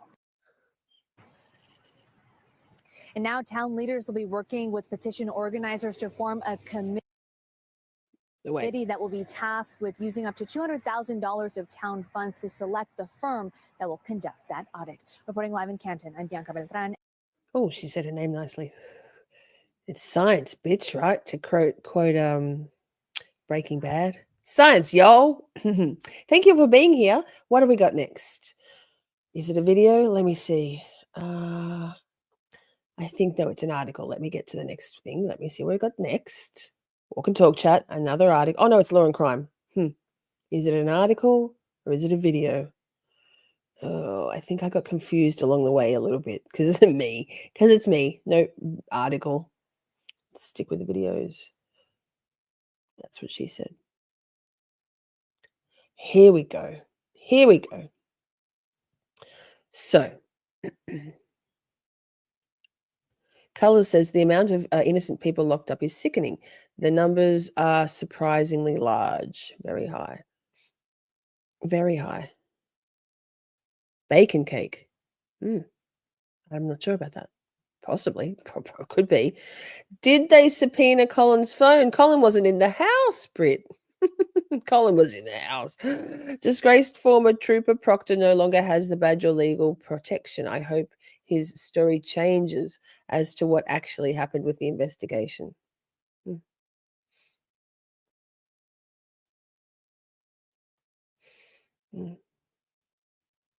Period. Full stop. Let's go. Can we full screen it? Yes, we can. So right when I there's thought an Mom would ad. start taking it easy with Just her enjoy. osteoporosis, boom, we moved to this cool new place in the city. If you have postmenopausal osteoporosis and are at high risk for fracture, Avenity can help you rapidly build new bone in just 12 months. Avenity is the only bone builder that also helps slow bone loss, and it's proven to significantly reduce spine fracture I don't know about risk. this ad. I knew she started taking Avenity, I think it's but just she an told her ad. friend it Wait. builds new bone. Fuck. Builds new bone. Won't let me stop it, will it? I can't remember now. Wait, we skip through. Oh, wait, this is interesting. Wait. It's an article. I think this is. Okay, so this is cute. Simi,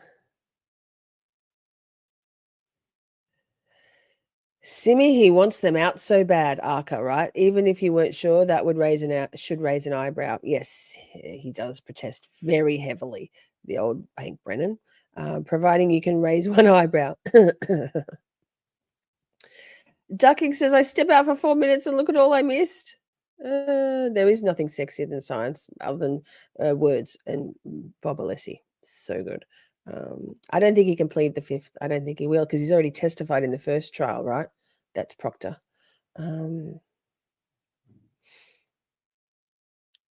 I didn't mean to play it. I thought it was going to go. I like. There's literally so many tabs here. I couldn't remember if that was actually a video or just an ad video. Turns out that was the ad video one.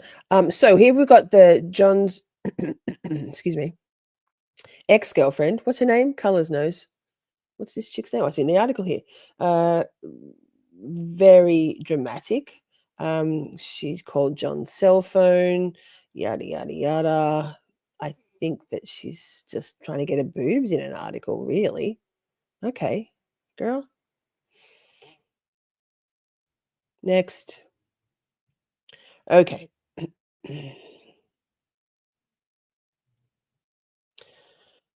Karen? Play. Why are you not play? It's fucking with me? I said play you. Nope. Doesn't want to. Play like this. Play here. Play. The universe says no. Okay. Next. Oh, here we go. Some names. Some photos and some names. Some pretty cool photos. Wait. Mega silk sale. I don't know about all this advertising, but we're here. We're here now. Beautiful woman. So I think I might have linked this one in the description box because, oh my goodness, the ad banners. Who is Karen Reed, the glamorous girlfriend dubbed America's happiest murder defendant, as she's accused of killing her cop boyfriend in drunken hit and run?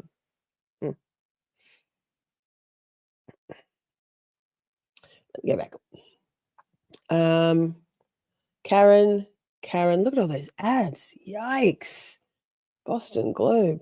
Jeez Louise. Hang on. It's a story about Karen.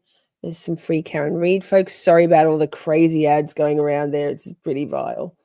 Free Karen Reid. Framed. I wonder what people will wear to the exclusion zone this time, like externally, right?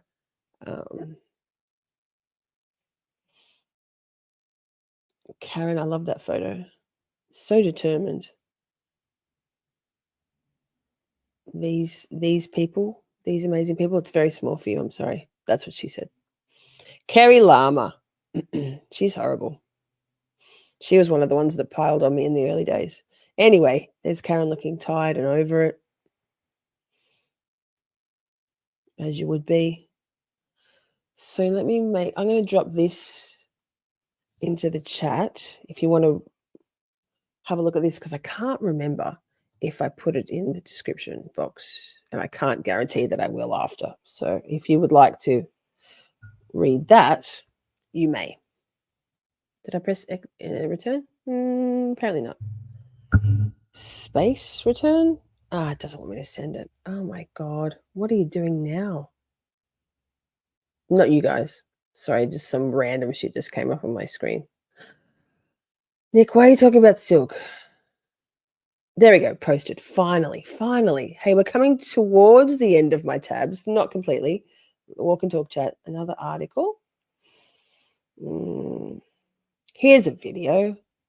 Here we go.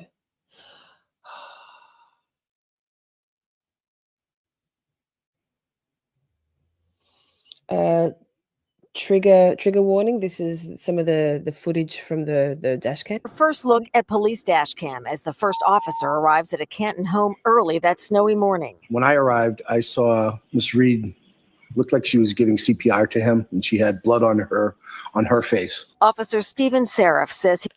So now we're into footage, news reporting from the first week or two of the trial. What I'll probably do is save. We'll do the rest of the tabs that I have open here, and we'll save the rest sort of from midway through last trial up until current time for next weekend, perhaps next Saturday night, depending on where we're at with our recaps. I should be able to get the recap done of each night. So we should have a night spare at the end of the 10 nights of Shorty for y'all. As he saw a man face up in the snow, later identified as John O'Keefe. Karen Reid and two other women were huddled over him. Seconds later, dash cam video shows jurors a frantic Reid running back and forth in front of the police cruiser. Miss Reid was visibly upset. She kept saying, this is all my fault. This is my fault. I did this. And she was very hysterical. Seraph says O'Keefe had no pulse and was cold to the touch. But how he died differs greatly according to the prosecution and defense. The relationship's out. Prosecutors say Reid and O'Keefe were having problems. WCVB animation shows how prosecutors say Reid and O'Keefe arrived in her Lexus SUV at that house in Canton for an after-hours party. But let's have a conversation about that it's all my fault. You know, when something bad happens and you have that sense of guilt and responsibility, even though you actually had no hand in the outcome whatsoever. You know, like, this was all my fault, particularly in a state of hysteria that Karen obviously was in. Excuse me. You know, things that are out of our hands, quite often we feel a deep responsibility for. Yep, mainstream BS spin. Exactly, that's what we're doing, watching the mainstream bullshit spin. Exactly. So I feel like it's because she left him there and she didn't stay with him. Full on hysterical. Yes. Snow. Greenie says, I blame myself for everything. Yes. So I think it's so binary to say, well, she said it's all my fault. She must mean literally, right? Come on now, mainstream media and antis. But then she left without him. The next morning, O'Keefe's body was found lying in a snowbank near a fire hydrant in the front corner of the yard. Prosecutors say as Reed drove away, she slammed her SUV into O'Keefe, going more than 24 miles an hour, leaving him for dead in a blizzard. Reed's defense insists O'Keefe went inside the house, where he was killed during a fight and a dog attack. Her car never struck John O'Keefe. She did not cause his death. And that means that somebody else did. Outside the courthouse, Reed's loyal supporters continue to defend her. She did not kill John O'Keefe, and the evidence is going to show that she was framed. Any one of us could be Karen Reed. It's that simple. The case that has divided. My very first interview, my very first live stream was with Paul Cristoforo. If you haven't watched it, check it out. Pretty cool. Divided Canton, now about to play out in front of a national audience.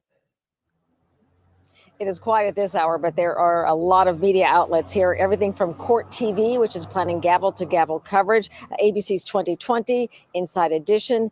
Officer Seraph is back on the stand tomorrow morning.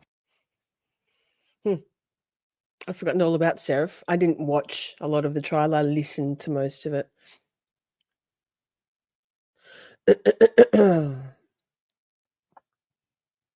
Maybe Joe says, or maybe she did hit him and said so. That's not just MSN. Clearly the first jury believed it to a certain extent. I'm not saying I believe it. I'm just saying the prosecution made enough of an argument. I don't think the jury did believe it, though. They according to the jurors who have come forward, they acquitted not guilties on counts 1 and 3, Joe. And by all accounts, what they were haggling over in the deliberation room was not even the second count itself, but some of the finer details within that second count, right? The lessers within that one. So, yeah. What does Nick say? I don't get the hate for MSN. They perform an important role, yes, the spreading of propaganda. But I do know investigative journalism resides elsewhere. I don't watch any mainstream media. I don't watch this shit. I don't watch news. I don't listen to news. Do not. John was not hit by a car. Thank you.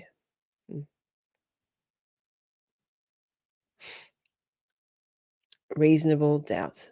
Joe, science and physics.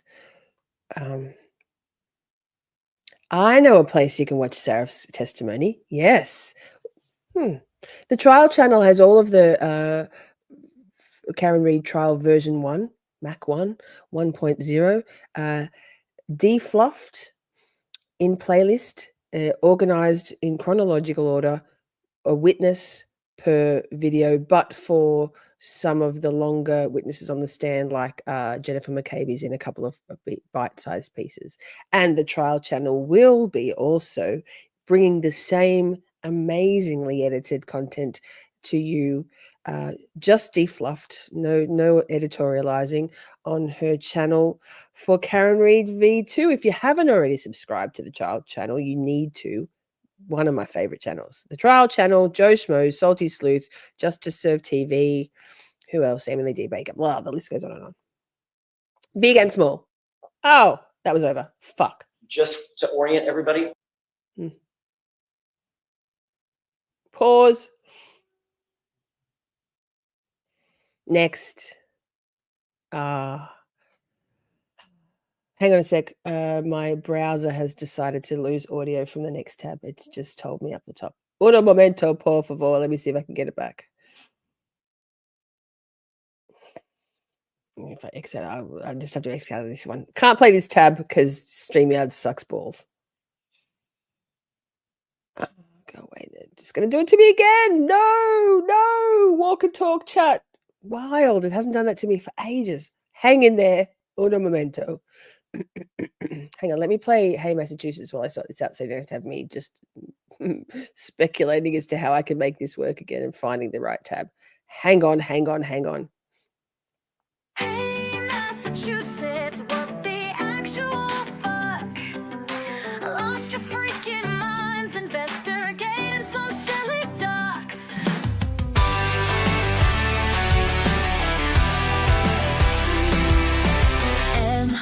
MSP, please please explain to us all why your best men don't falter. Y'all never let them fall. Why do your men use our resources on inconsequential fluff, while they turn a blind eye to science, physics, and stuff? Go to homes of citizens who've done nothing wrong, while murderers are out there walking free among us. Says, oh, Massachusets, please explain it to us. Hey, Massachusets, what the actual fuck? Lost your freaking minds investigating some silly ducks. When using the gold standard, y'all celebrate.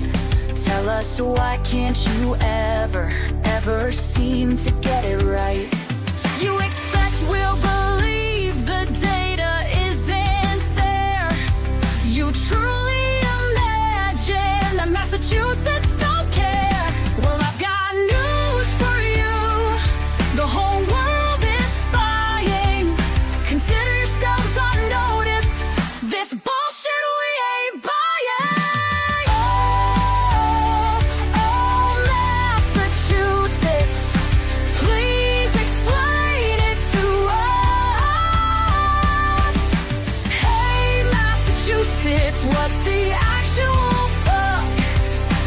Lost your freaking minds investigating some silly ducks. Hear us, we are outraged, we are mad, this is it. We ain't taking no more of this fucking shit. Oh, Massachusets, won't you explain it to us? Do something about it. MSP, for the love of the Commonwealth, please explain it to us.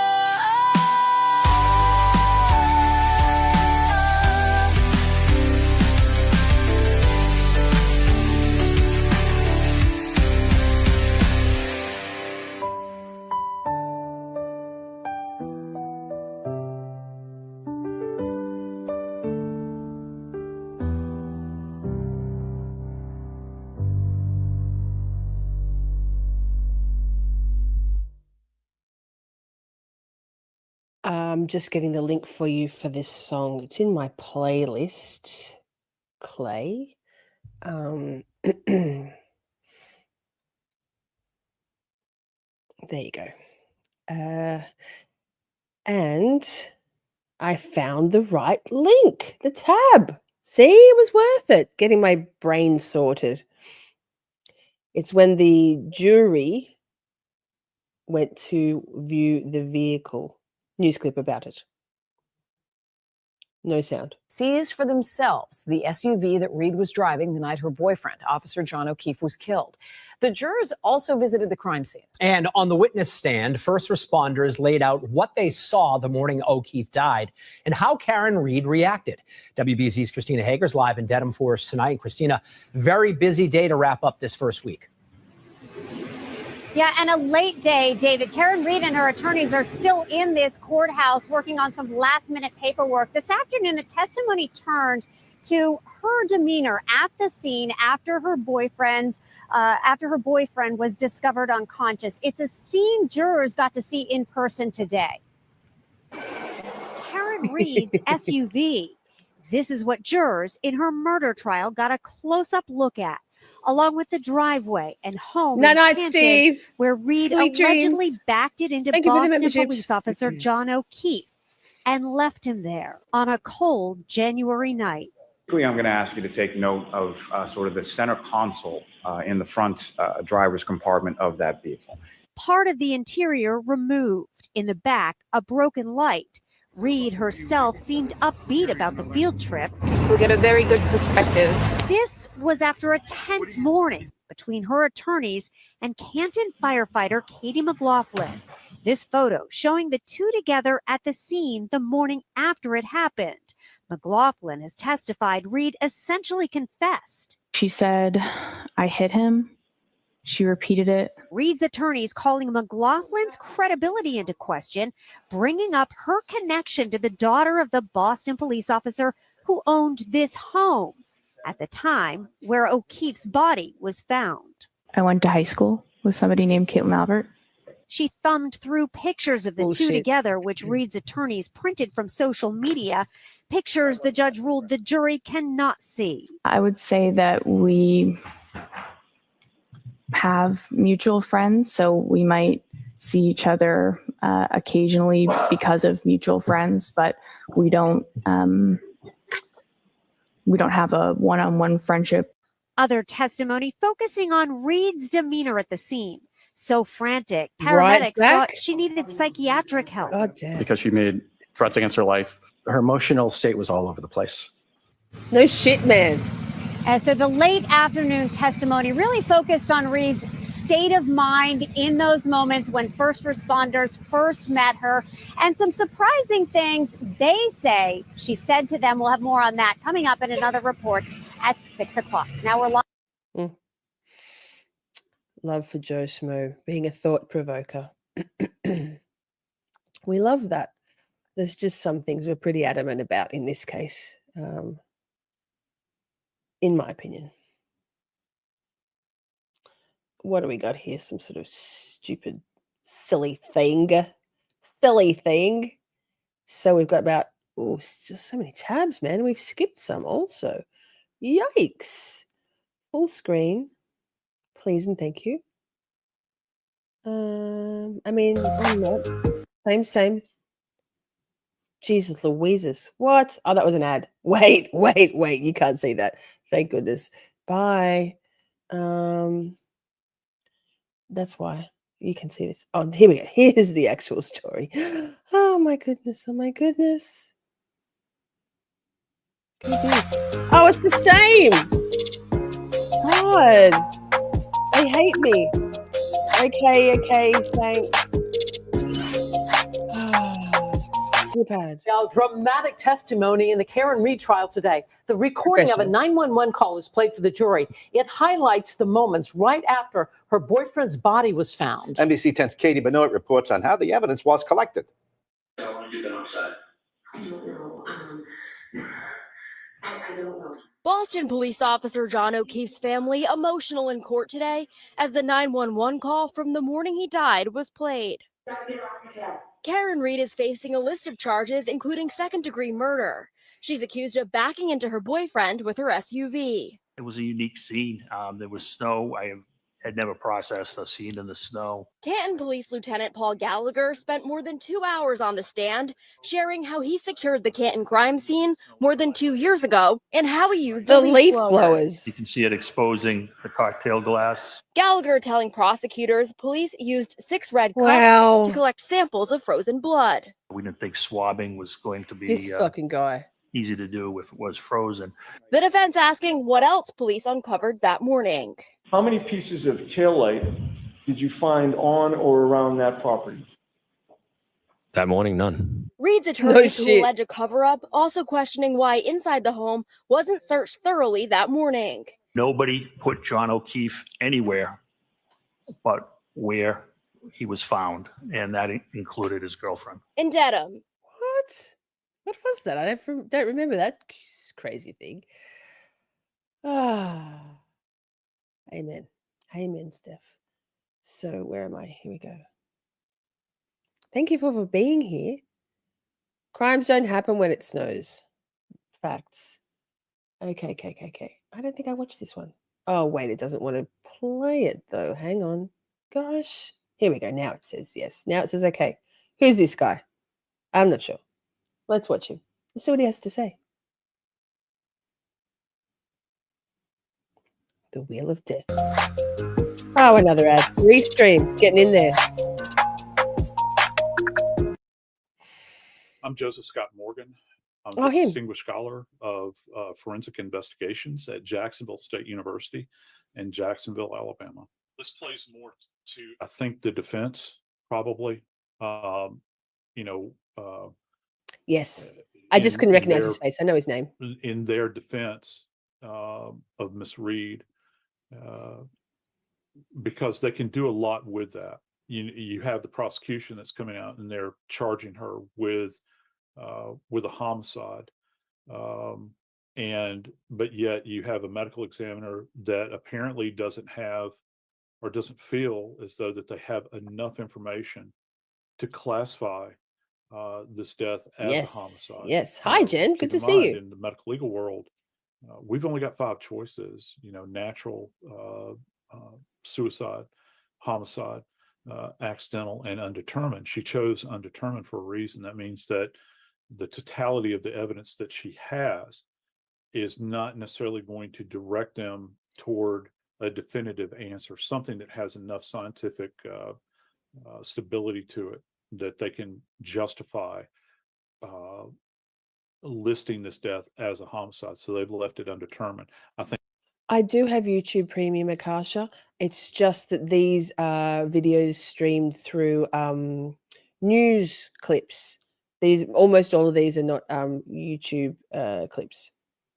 Why that's is it? going to be a very powerful piece in court, particularly for the defense. The 2 people that I'm I'm a forensics guy, so that's what I do. I teach forensics now. I'm going to be very interested in the people that processed the scene where Officer O'Keefe was discovered, and we know that there's an interesting kind of circumstances with that because of all of the snow. Were there tire tracks collected? Were they documented? Because what the state is alleging is that Officer O'Keefe was struck by a vehicle, specifically the rear of the vehicle. Were they able to truly demonstrate that? And any other evidence that was collected at the scene, how was it collected? How was it documented, and how was it assessed? Indeed. So that's going to be the crime scene investigators, and to a lesser degree, probably the detectives. I'm just talking about from a forensic perspective. And then, of course, the big star, as far as I'm concerned, is going to be the forensic pathologist. I want to hear what they have to say. And did an investigator from the medical examiner's office, who is an independent investigator that works for the medical examiner, were they present? Did they have a hand in the scene and assessing? Did they go to the hospital to examine Officer O'Keefe's body there? That is well within their rights to do by law, and relate that information back to the pathologist, because the pathologist does not go to the scene. It's Joseph Scott Morgan. Nick, that's a Hollywood creation. You don't see forensic pathologists out at crime scenes or death scenes most of the time. It's not enough of them to do that. They have to do everything else they do. And what kind of communication did the ME investigator, if there is one, have with the police? Or were the police the sole source of information from the scene that was related to the medical examiner? That makes a big difference, because you don't have an independent assessment at the scene of evidence and the surroundings, independent of the police. All you have is what they're saying that's related to the pathologist. You want to have the investigator from the ME out there assessing the scene and also assessing his remains at the hospital. No, stop. Okay, it stopped. Poppy, I'm not interested in that. I love you, but no, the other side. You can come to the other side. Come to the other side, Poppy.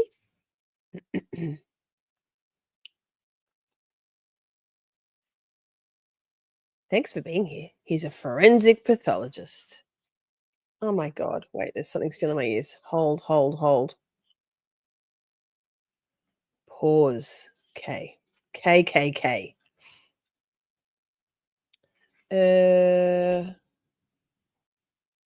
Why you do this to me? There we go. Huzzah! My second screen is going, so many tabs. What are you doing? What are you doing with your life? What did Jen say? Wait.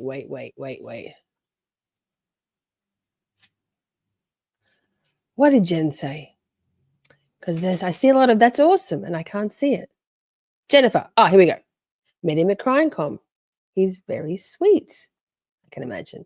Greenie says, I studied forensic science. It's basically a chemistry degree. For real, Jennifer? Well, goals, says Child Channel. Yes, good podcast. Good podcast. I like it. Why you don't like me? Tabs, computer says no. Let's try this one instead. Let's. 5 more tabs. We're doing it. We're doing it. We're getting there, chat. Thank you for being here. Jurors in Karen Reed's murder trial heard witnesses describe John O'Keefe's last night alive. Now, this case has played out pretty slowly so far, but new at 6, WBZ's Christina Rex has learned that a key witness is going to be taking the stand tomorrow. Jurors got a look at the body language between Karen Reed and John O'Keefe just hours before his death in 2022.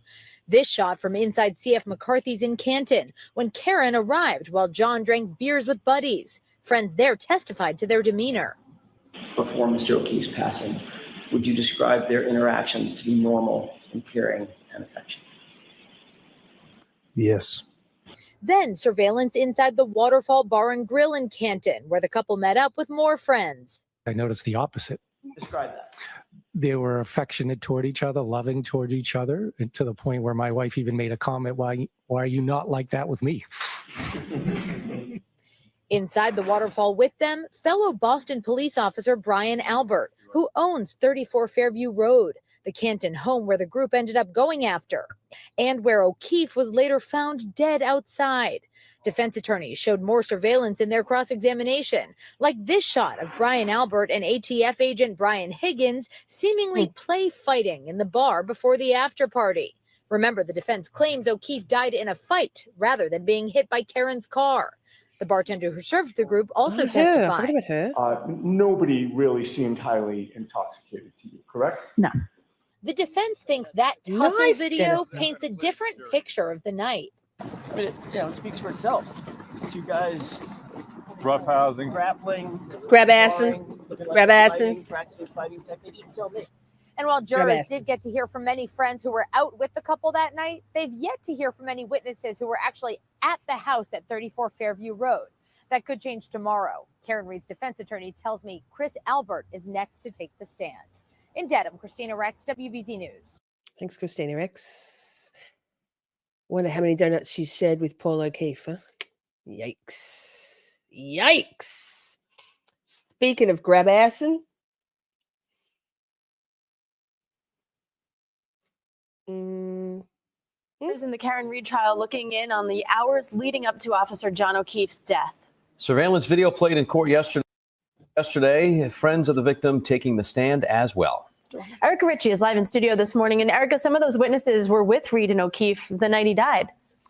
Yeah, and at least one of them says that there was no signs of strife between them when they were all at the bar that fateful night. In fact, he says the opposite was true. They were affectionate toward each other, loving toward each other, and to the point where my wife even made a comment, why are you not like that with me? This is the first surveillance video that was played in court yesterday. This is at a bar in Canton. John O'Keefe can be seen here on the bottom left of your screen with the gray sweatshirt and blue sleeves, drinking with friends just hours before he died in January of 2022. Later, his girlfriend, Karen Reed, you see her there, entering the bar, giving him a hug and a kiss. No sign that there was any strife between the two of them. And then the couple was seen on this video from another bar where they went with friends after leaving the first one. Again, no reports from witnesses about any angry or out of the ordinary interactions between the couple. Of course, Reed is accused of running down her boyfriend with her car outside of a Canton home that night. The defense maintains O'Keefe was beaten up inside that home and dragged outside. Testimony continues today when court resumes later this morning. The prosecution expected to call more of the couple's friends back to the stand. Nick Stinkt. That's it, Steph. Right. A couple more tabs to go and we're at the end of, excuse me. Wow. Delightful. We're at the end of our tab exercise, our foray into the mainstream media journey covering the Karen Reed case, the murder of Officer John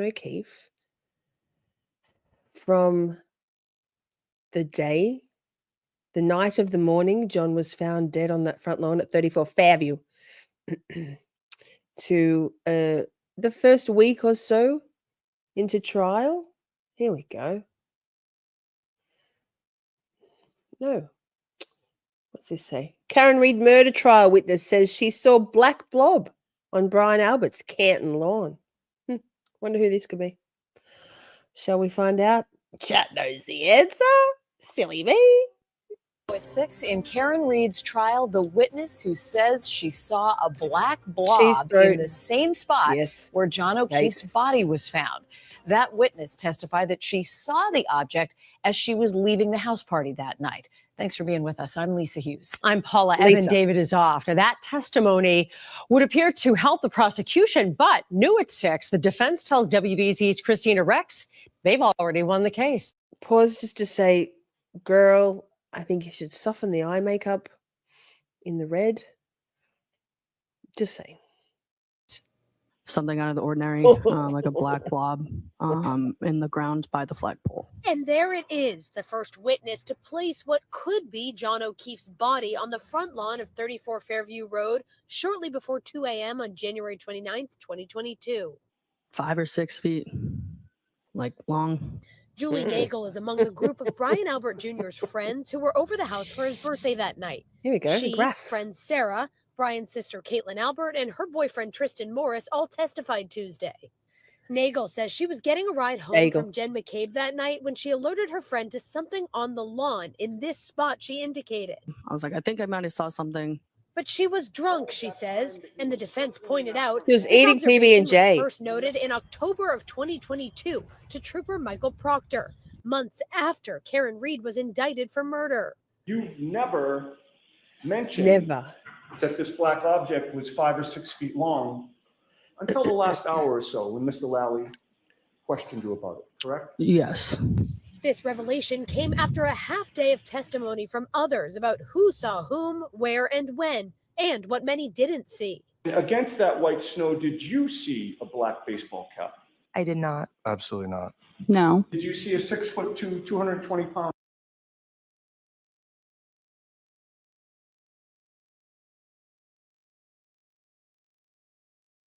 You're muted. You're muted. Miss Shorty, you're muted.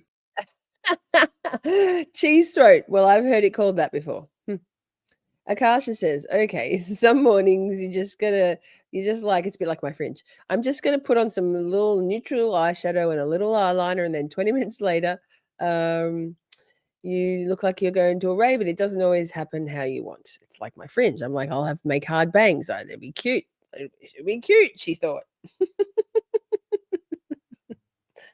Hey. Seems like she's not lying at all. I think she's heavily medicated, Ms. Levinson. Or you mean Juliana Nagel? Not sure. Pound man sprawled out right in front of you on that lawn. I did not. No, I did not. No. Following this testimony, defense attorneys seem to believe their case was already won. I mean, their case is falling down around their feet. Every day, it just seems to crumble that much more. And Julie Nagel will be back on the stand first Love her Wednesday top morning. dress. We then expect top. to hear some testimony Beautiful. from DNA experts before hearing from more witnesses at 34 Fairview, according to defense Fairview. attorneys. In Dedham, Christina Rex, WBZ News. No, it's going to do that same thing. No! Sorry, no screaming, but Shiza wasn't on that one. 3, 2, 1, chat. We're on number 3. Number 3 left. 3, 2, 1. Karen Reid murder trial, day 10 testimony featured cross-examination of Brian Albert. Well, shit. Let's watch it. The latest in the Karen Reid murder trial. Today, jurors heard from the homeowner and his children who were home the night of John O'Keefe's death. And new at 6, the defense asked one of the witnesses about her ties to a first responder who the defense claims lied on the stand. But the most significant testimony may have come from Brian Albert Jr., as WBZ's Christina Rex explains. There was another car that I hadn't recognized. Bless Brian Albert Jr. He just wanted to have his birthday with a couple of his dorky friends. I mean that with the kindest of, they are dorky and a band of misfits. Certainly not what I would envision Brian Albert Jr.'s father would want for his son, because Brian Albert Sr. is a fuckwit, murdering one. And here we are with the giant man that is Brian Albert Jr. Poor guy. He just wanted some donuts in the morning, not Paul O'Keefe kind of donuts. He just wanted to have his birthday to turn 23 and no murders. No brutal beating of anybody in his basement. I'm just saying. As before, it was a dark SUV. Brian Albert Jr. is the first witness to place Karen Reed's car at the scene of the crime. Albert testified that he sat at the family dining room table that snowy night, and looking out of these two windows, he saw a dark SUV near the mailbox, its passenger side facing the house. Then minutes later, it was near the flagpole, and he saw tire tracks in the snow. But the defense pushed the 25-year-old on his vision. But you did not see a 220-pound man lying in the snow in your front yard, did you? Objection. Was that something that you saw, sir? No, I didn't see that. For the last 3 days, jurors have heard from one family, the Alberts of Canton, who owned the home at 34 Fairview the day of O'Keefe's death. Photos show those who have taken the stand. Highlighted members were at the home at some point that night. An effort to coordinate narratives. Brian Albert Sr., who was then a Boston police officer, was pushed for hours by defense attorneys on a number of issues. They showed this video and asked if it would be possible to move a large heavy object out of the basement bulkhead door onto the front lawn. And the fact that Albert got a new cell phone 1 day before the state ordered him to preserve his. I'm sure that the data's not there anymore. I'm sure. It's destroyed, sir. All the Alberts testified that neither John O'Keefe nor Karen Reed came inside the house that night. And just before the day finished, the defense started questioning Caitlin Albert about her relationship with paramedic Katie McLaughlin, who testified already and was on scene that night. I can't think of a time, possibly ever, where her and I ever hung out one-on-one or individually. And the judge heard arguments from both sides late this afternoon without the jury present. She'll decide first thing tomorrow morning if defense attorneys can introduce pictures that they say prove a friendship between McLaughlin and Caitlin Albert and therefore show bias. And they did. In Dedham, Christina Rex, WBZ News. Pause before it goes to the ad, the trial channel. I don't know who Charlie Kirk is, but it must be funny. Megabeth. Yikes, Princey. Right. So, number 2 left of 44. We didn't get to all of them. Poor Junior didn't ask for bad lieutenant for a dad. Right, Clay? Right? Gosh. He just wanted donuts in the morning. Innocent donuts. Hang out with his friends. Couple of White Claws for the girls. Share this damn instead. Yikes, forgot to do that. Okay, what do we got? It's only 48 seconds. Full screen. Oh, this is, so wait. Exit full screen. This is the headline is interesting here. Karen Reed rolls eyes, snaps at defense team as she stands trial for murder of Boston cop boyfriend John O'Keefe. Okay, MSN. Okay, cute. I love that. I think she's stressed out of her fucking mind.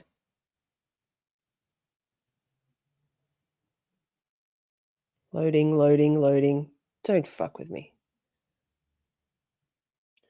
Oh my God. There was a problem providing access to protected content. Error code. Don't. Well, that's rude. It pissed off what the fuck. And it pisses me off that it won't let me play it. I watched it. Wait, I watched it already. I watched this. Come on now. That's silly. This is silly, y'all. Why won't you play it for me? Dirty pause. So it was only 48 seconds and annoying that it won't play. That. All right. This is the last clip we have. Thank you all so much. This has been a really interesting journey.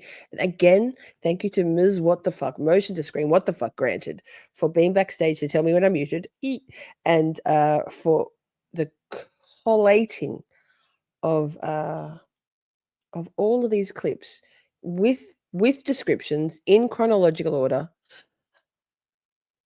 Thank you. Like, thank you. What do we got here? My tummy's rumbling. It's hungry. Why is it hungry? Oh, it's 1, 2, 3, 4. It's 12:34 here. Cool. Hey, this is long. That's what she said. That's all right. We're here for a bit longer, chat. I'll get something to eat while we're watching.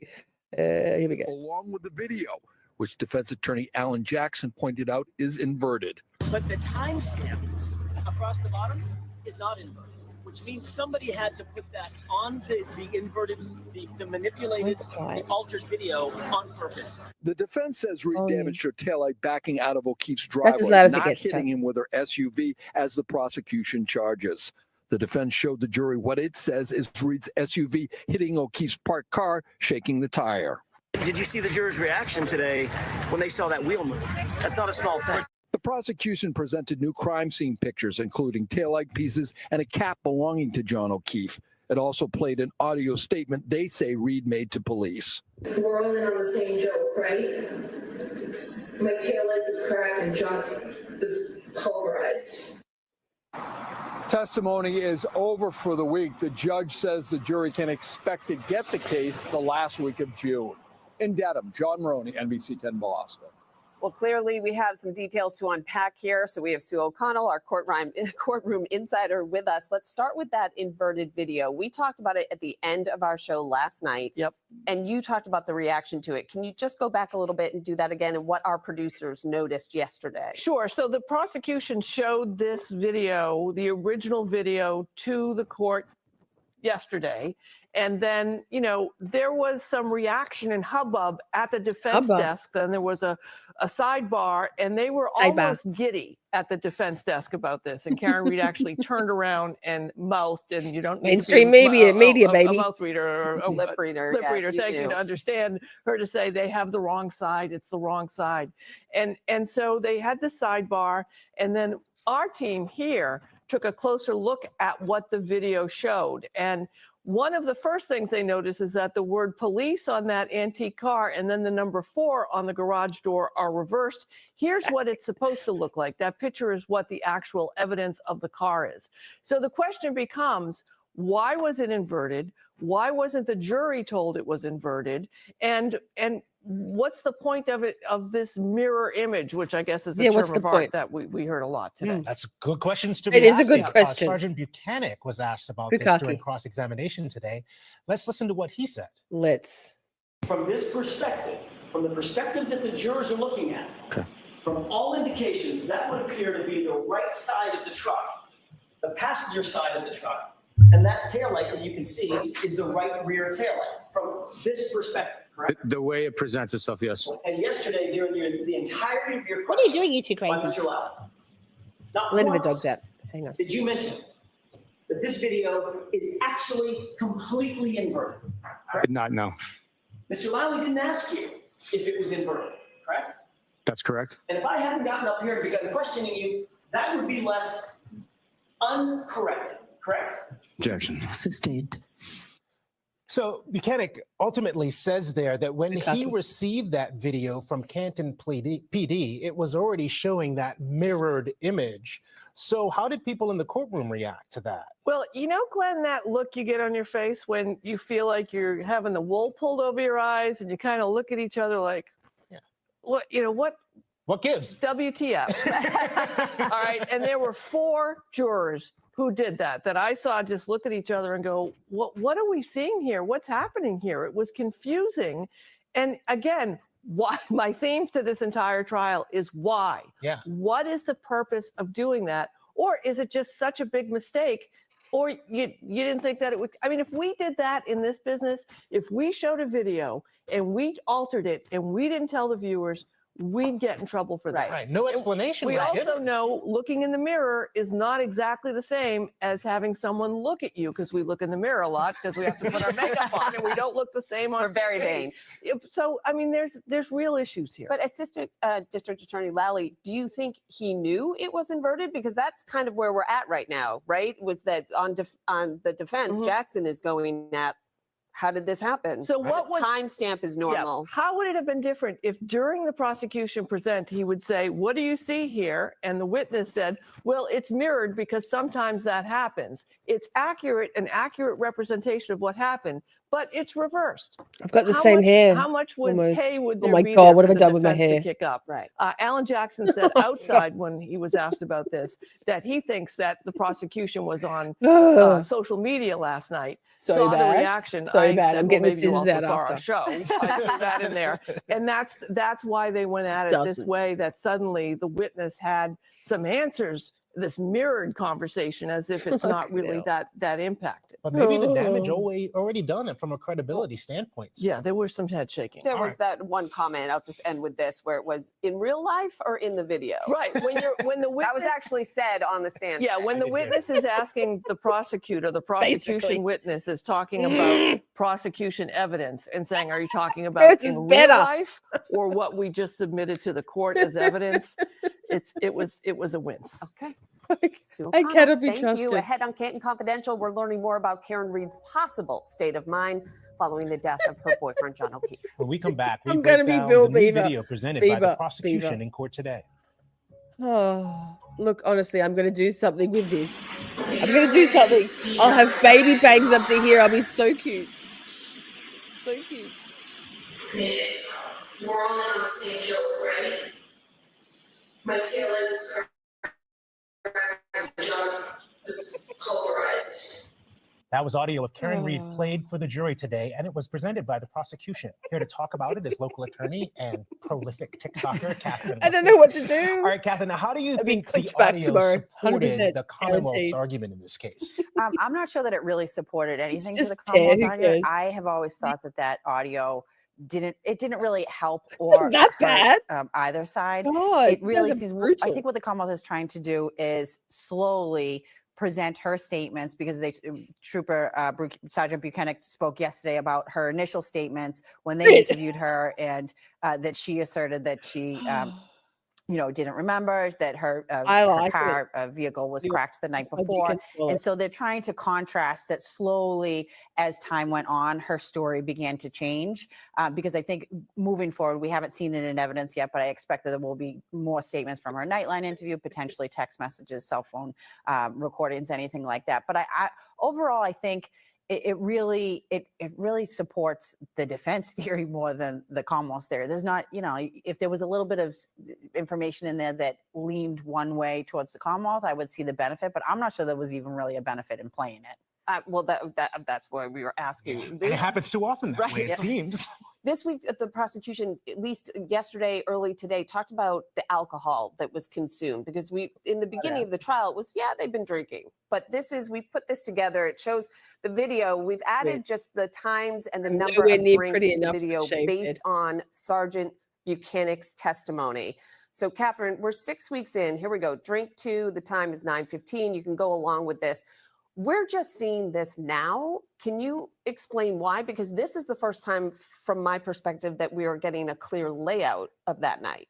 Well, I do think what the Commonwealth has been trying to do is present really two different cases. That because the defense theory is so pointed towards the third-party culprit, I think the Commonwealth made a strategic decision I think Sue O'Connell left during the break and they brought on this other lass. first to attempt to rebut the defense's theory and really put on what they thought of as maybe their more problematic witnesses or ones that they might have more questioning from the defense, and then transition to the strength of their case, which they perceive to be her statements that day when she speaks to troopers, her evolving statements, the level of intoxication that it appears she was on. I mean, that's a lot of alcohol in a short amount of time, and at one bar, and then they go to another bar. So I think what they're trying to do essentially is now sort of pivot to what they believe is the strength of their evidence, and part of that is her level of intoxication. Let's talk a little bit about the police investigation, because we learned through testimony today that the Canton Police Department did recuse itself from interviews, at least in this case. But then we found out that the police chief in Canton came across some evidence at 34 Fairview after the incident took place. So the defense raises what I think is a good point. If you would recuse yourself from interviewing people, why wouldn't you also recuse your officers from visiting the crime scene and identifying evidence? What did you make of that argument? So from my perspective, the way the testimony has come out is that, and it's obviously not from Chief Berkowitz directly, but that he essentially states that he was driving by and saw it. And now, if he drove by and saw it, and because the department was recused, he doesn't tell anybody, I would find that to be more problematic. We also heard from Sergeant Buchanan that he stated he informed, he advised or instructed, I would say, his troopers to periodically go by, because as the weather was changing, as it was getting warmer and the snow was melting, to drive by to see if anything essentially appeared as the snow started to melt. So I don't actually, it's interesting, without hearing from Chief Berkowitz directly, we don't know how he was driving, how slow he was driving. Was he looking, or did he just see it out of the corner of his eye? Is it even appropriate if you've recused yourself to say, but you know what, guys, if you drive, drive by the street every once in a while and see if you see anything? So that was Sergeant Buchanan. So that's the state police who instructed the troopers to do that. So I think that's fine. What I see is Berkowitz, he's essentially driving by. As long as he doesn't pick up the evidence, collect the evidence, he calls in the troopers. He's legally I don't know blind. that there's too much of an issue there. Yeah, because he's Canton. And we should point out that Buchanan says to him it was not suspicious that the chief did this. Right, that's correct. All right, Catherine, you're not going anywhere, thankfully. After the break, she'll be joined by our courtroom insider, Sue O'Connell, right here at the table. We'll be talking about the early stages of the investigation and theories regarding what may have happened to John O'Keefe. You're watching Canton Confidential. We'll be right back. We welcome Sue back to the table. So Sue, Sue's you were back, in court Ricci. today for a Thank moment goodness. that I would think is going to be one of those key moments that developed. So we're going to play a clip and we'll have Sue comment on the other side. So this is what people were watching, right? Exactly, Rachel. Just happened to see it, Rach, right? This is what most people were watching. Did you say that there's a possibility that D was struck in the face with a cocktail glass? Objection. Sustained. Did you ever contact anybody at any medical facility and indicate that the investigation was being treated as a suspicious, in quotation marks? Pause, very suspicious. Thank you, Clay, for the coffees. Thank you, thank you, thank you. You rock, Lady Shorty. I like that. I'm a lady now too. Add it to my list of things. I am a Saint Dr. Miss Lady Shorty now. Absolutely. Well, it's fine. I've got plenty of room. I'll have to get some like PhD after my name also. Wait, I'm trying to find my sound effects. I'll take any motherfucker's money if he giving it away. Shit. Thank you. Maybe I can put that towards a proper hairdresser appointment. Lol. Because the victim appeared to have been struck in the face by a cocktail glass. Objection. Thank you, Greeny. Did you ever say that? Yes, Your Honor. Yes, I did say that to the medical examiner's operations desk. Okay. So this isn't the first time that another theory of what happened has been presented. How did it play to you when you heard it? Well, I think, again, the jury now is skeptical. And I'm just looking at their faces and thinking how the faces that I make, like that face. And so the question sort of there is, he also said something about maybe it was a domestic, right? So had they already come to a conclusion that it was a car and overrode their initial idea that he might have been in some physical altercation that didn't involve a car, that might have involved the glass, might have involved fists, might have involved, Karen in a domestic dispute with him, hitting him with a glass. So there's just this sort of questioning as to, well, if you thought that initially, and Lank from the Canton Police Department also has testified that earlier. Also, Canton Confidential, what's going on with your subtitles? They are ridiculous. They're tiny. That's what she said. And they're so fast. Also, that's what she said.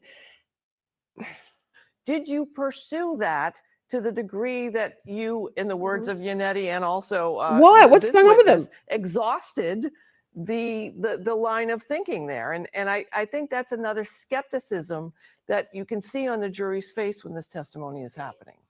All right. When we talk about this witness who we've seen for a day and a half now, Sergeant Buchanan, what do you think about his, I don't know, capabilities as a witness, but also his need to have to always sort of explain work done by his subordinate, Michael Proctor, who we haven't heard from, and I'm not sure when we will.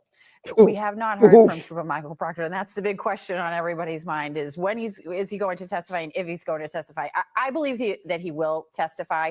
I think that it will be too much of a risk for the Commonwealth not to call him, since we've heard about his name almost incessantly at this point. He was mistaken for him by Alan Jackson today. He called him But can you expand on that a little bit? So you're saying if he's a ghost to the jury, that's more of a risk than if you actually bring him up, even though he might be a liability. Well, I think that it just leaves this open-ended question in the jury's mind, and you don't want to leave the jury with questions, even if it's not as helpful as it could be if it was another witness. You So a want bad to wrap answer is up. better than no answer at all. Sometimes it can be, and I think Buchanan. I think he's a good witness. I think he did a good job. I think he appears very reliable, at least to me. I don't know about how the jury or the people watching him. And it is interesting that the Commonwealth is essentially using him. It seems like a lot of what was done. She just said that Bukkake seems reliable. Well, fuck. By Michael Proctor was also while Sergeant Buchanan was there. So they're really trying to get out as much testimony through Sergeant Buchanan. So I think that when they do call Michael Proctor, they can limit the amount of time that he's on the stand and what they ask him, but they can still get the evidence in through another trooper. He was a good witness. I mean, he was a good witness for the prosecution. The jury, was listening to him and paying attention to him. He was not evasive. He answered questions in the same way to the defense that he did to the prosecution. He was human. He didn't want to get caught up in a trap, basically. He said, I want to answer this to Jackson, but I don't want you to come back at me. So, and he was thorough. And a couple of times he laughed when he realized it's like, I'm not, not only was he called Proctor, but he was supposed to recognize Proctor's handwriting, which he couldn't do. And he was just like, it's not me. And I'm inferring that there was some distance he also wanted to put between himself and Proctor. And also presenting yesterday that this was a team effort. Right. He said that a number of times. All right. Catherine, Sue. Stay right there. Still ahead. We are answering your questions specifically about John O'Keefe's clothing. The outfit he was wearing when he was found in the snow were displayed in court this week. Were they his? Where was his hat? We want to answer that question. Where was the hats? Where were the actual shoes? We get so many great questions from all of you. JC and I read them all. Before we go tonight, we want to answer one of the questions we've received from several of our viewers about the clothes John O'Keefe was wearing. We have seen his shirt, his sweatshirt, his pants, but here's a question about the hat. Deb R says, they're showing all of his clothing and no mention of his baseball hat he was wearing at the bar. He had injuries to his head. Where is his hat? And today, Glenn, we basically got our answer. We did get an answer. This is one of the evidence photos presented in court today. It's of John O'Keefe's hat flattened in the snow. It is difficult to see, but there it is. Sergeant Buchanan testified to finding the hat on February 3rd, several days after O'Keefe was found in that same area of the yard. But there is an explanation to why it may have taken so long to find. According to... I have a short on that. I'm not Trooper Proctor. No, you're not. Alan Jackson 1,000,000,000% did that on purpose. He was fucking with Bukkake, and I love it. Buchanan, he, Trooper Proctor, and another trooper had returned at 34 Fairview to look for more evidence once the snow had started to melt. Someone reads them. Well, just a reminder, there's no court tomorrow, but we will still be here for you. We plan to answer more of your questions. If you have something to ask one of our experts, send us an email at canton.confidential@nbcuni.com. You can also head to our website to see which questions we've already... Okay, Canton Confidential, thank you. That's the first time I've ever watched that. Nick watched it religiously. That.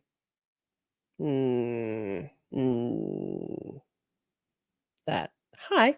Oh, it's not so bad. It's supposed to be cute. I'm supposed to look edgy. I think I do. Where is his blood? Yes, well, in the basement floor, Clay, right? AJ's crosses were legendary. Boom. Britt Ketchell knows what's what. She knows what's what. She's got their number. They get paid to speak. They have a script. Enough said. Right. So mainstream media is an interesting animal. Not I wouldn't. I don't want to pet. I don't want to pet that dog. I don't want to pet that dog. So that, hey Chad, thank you so much. We made it. Thank you for the coffees. Thank you for the super chats and super stickers and gifted memberships. Nick, thank you for the super chat. Mr. Meathook, Holly, and a coffee from Holly. Steph, making it rain green. NHdude, making it rain green. Steve's off to bed right now. Joe Schmo, thank you so much. And Rita's been member for a month. A month. Time flies. Oh, what am I doing? Lol, question mark. So, anyway, yay! Thank you for being here. I hope that was an interesting little exercise. It was for me. I hadn't seen any of those clips really. I guess probably some of you all had seen some of them. And again, thank you to Ms. What the Fuck for putting that all together for me. As always, couldn't do it without you. Could not. Laura's playing Minecraft still. Princey says, thank you for being here. Thank you for being here. So tomorrow night, a feel-good night. A feel-good night. They're all feel-good nights, but no Karen Reid stuff. Candy says, thank you, Lisa. Mods, Shorty's hugs, Chatty's Bay, best mods, Camp Shorty. That was awesome. Yes, tomorrow night at 6 Eastern. So I definitely can say it was too early for me to wash my hair and I could just pin the fringe back. We're going to watch something, just a feel-good thing for all of us. Bit of Lisa Billier and a guest. Going to keep it under my belt for now. Haven't written the description for that one yet either, so it's very much secretive. And then at 9 Eastern, I can't remember the times. Make sure you got notifications switched on. Hit that bell and group therapy. And we're going to write some songs together. So start thinking of some Karen Reedy, anything. The Fan, the McAlberts, the Taillight pieces. We'll write a couple of songs together and take them from inception to final iteration. It's going to be great. So it's a Sunday night to let your hair down and feel good about stuff and hang together. Camp Shorty, y'all. Happy Easter, everyone. Yes, you too, Britt.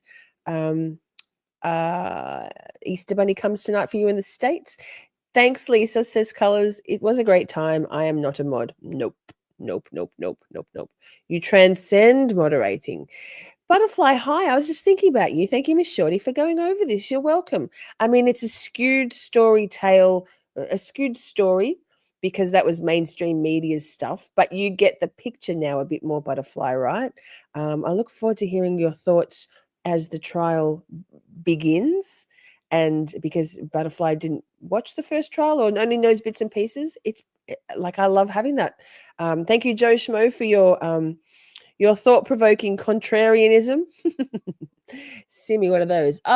Bass guitars and song music notes. Yes. I'd like to extend, Nick's getting all sensible and beautiful on us.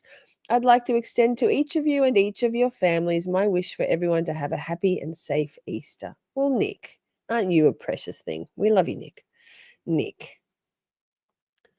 Colors is putting a link in the chat. I'm not playing it because I've heard it's BG's and we'll get the copyright stricken the fuck out of us, right?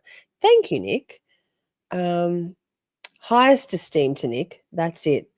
Absolute highest esteem. You know this. It's not a deal breaker, but I'd like to know. Thank you. Wait, that doesn't say highest esteem in it. Hang on, where's the proper one? This one. Good for them. I'm happy. But I just want to make sure that I am still held in the highest esteem of the system. It's not a deal breaker, but I'd like to know. Thank you. I have the short clip named, titled incorrectly. I will rectify that ASAP. Nick. We love you, Nick. So that's that. Thank you, mods. Shelley's madly time-stamping for us. Thank you, Shelley, Pokemon. What else?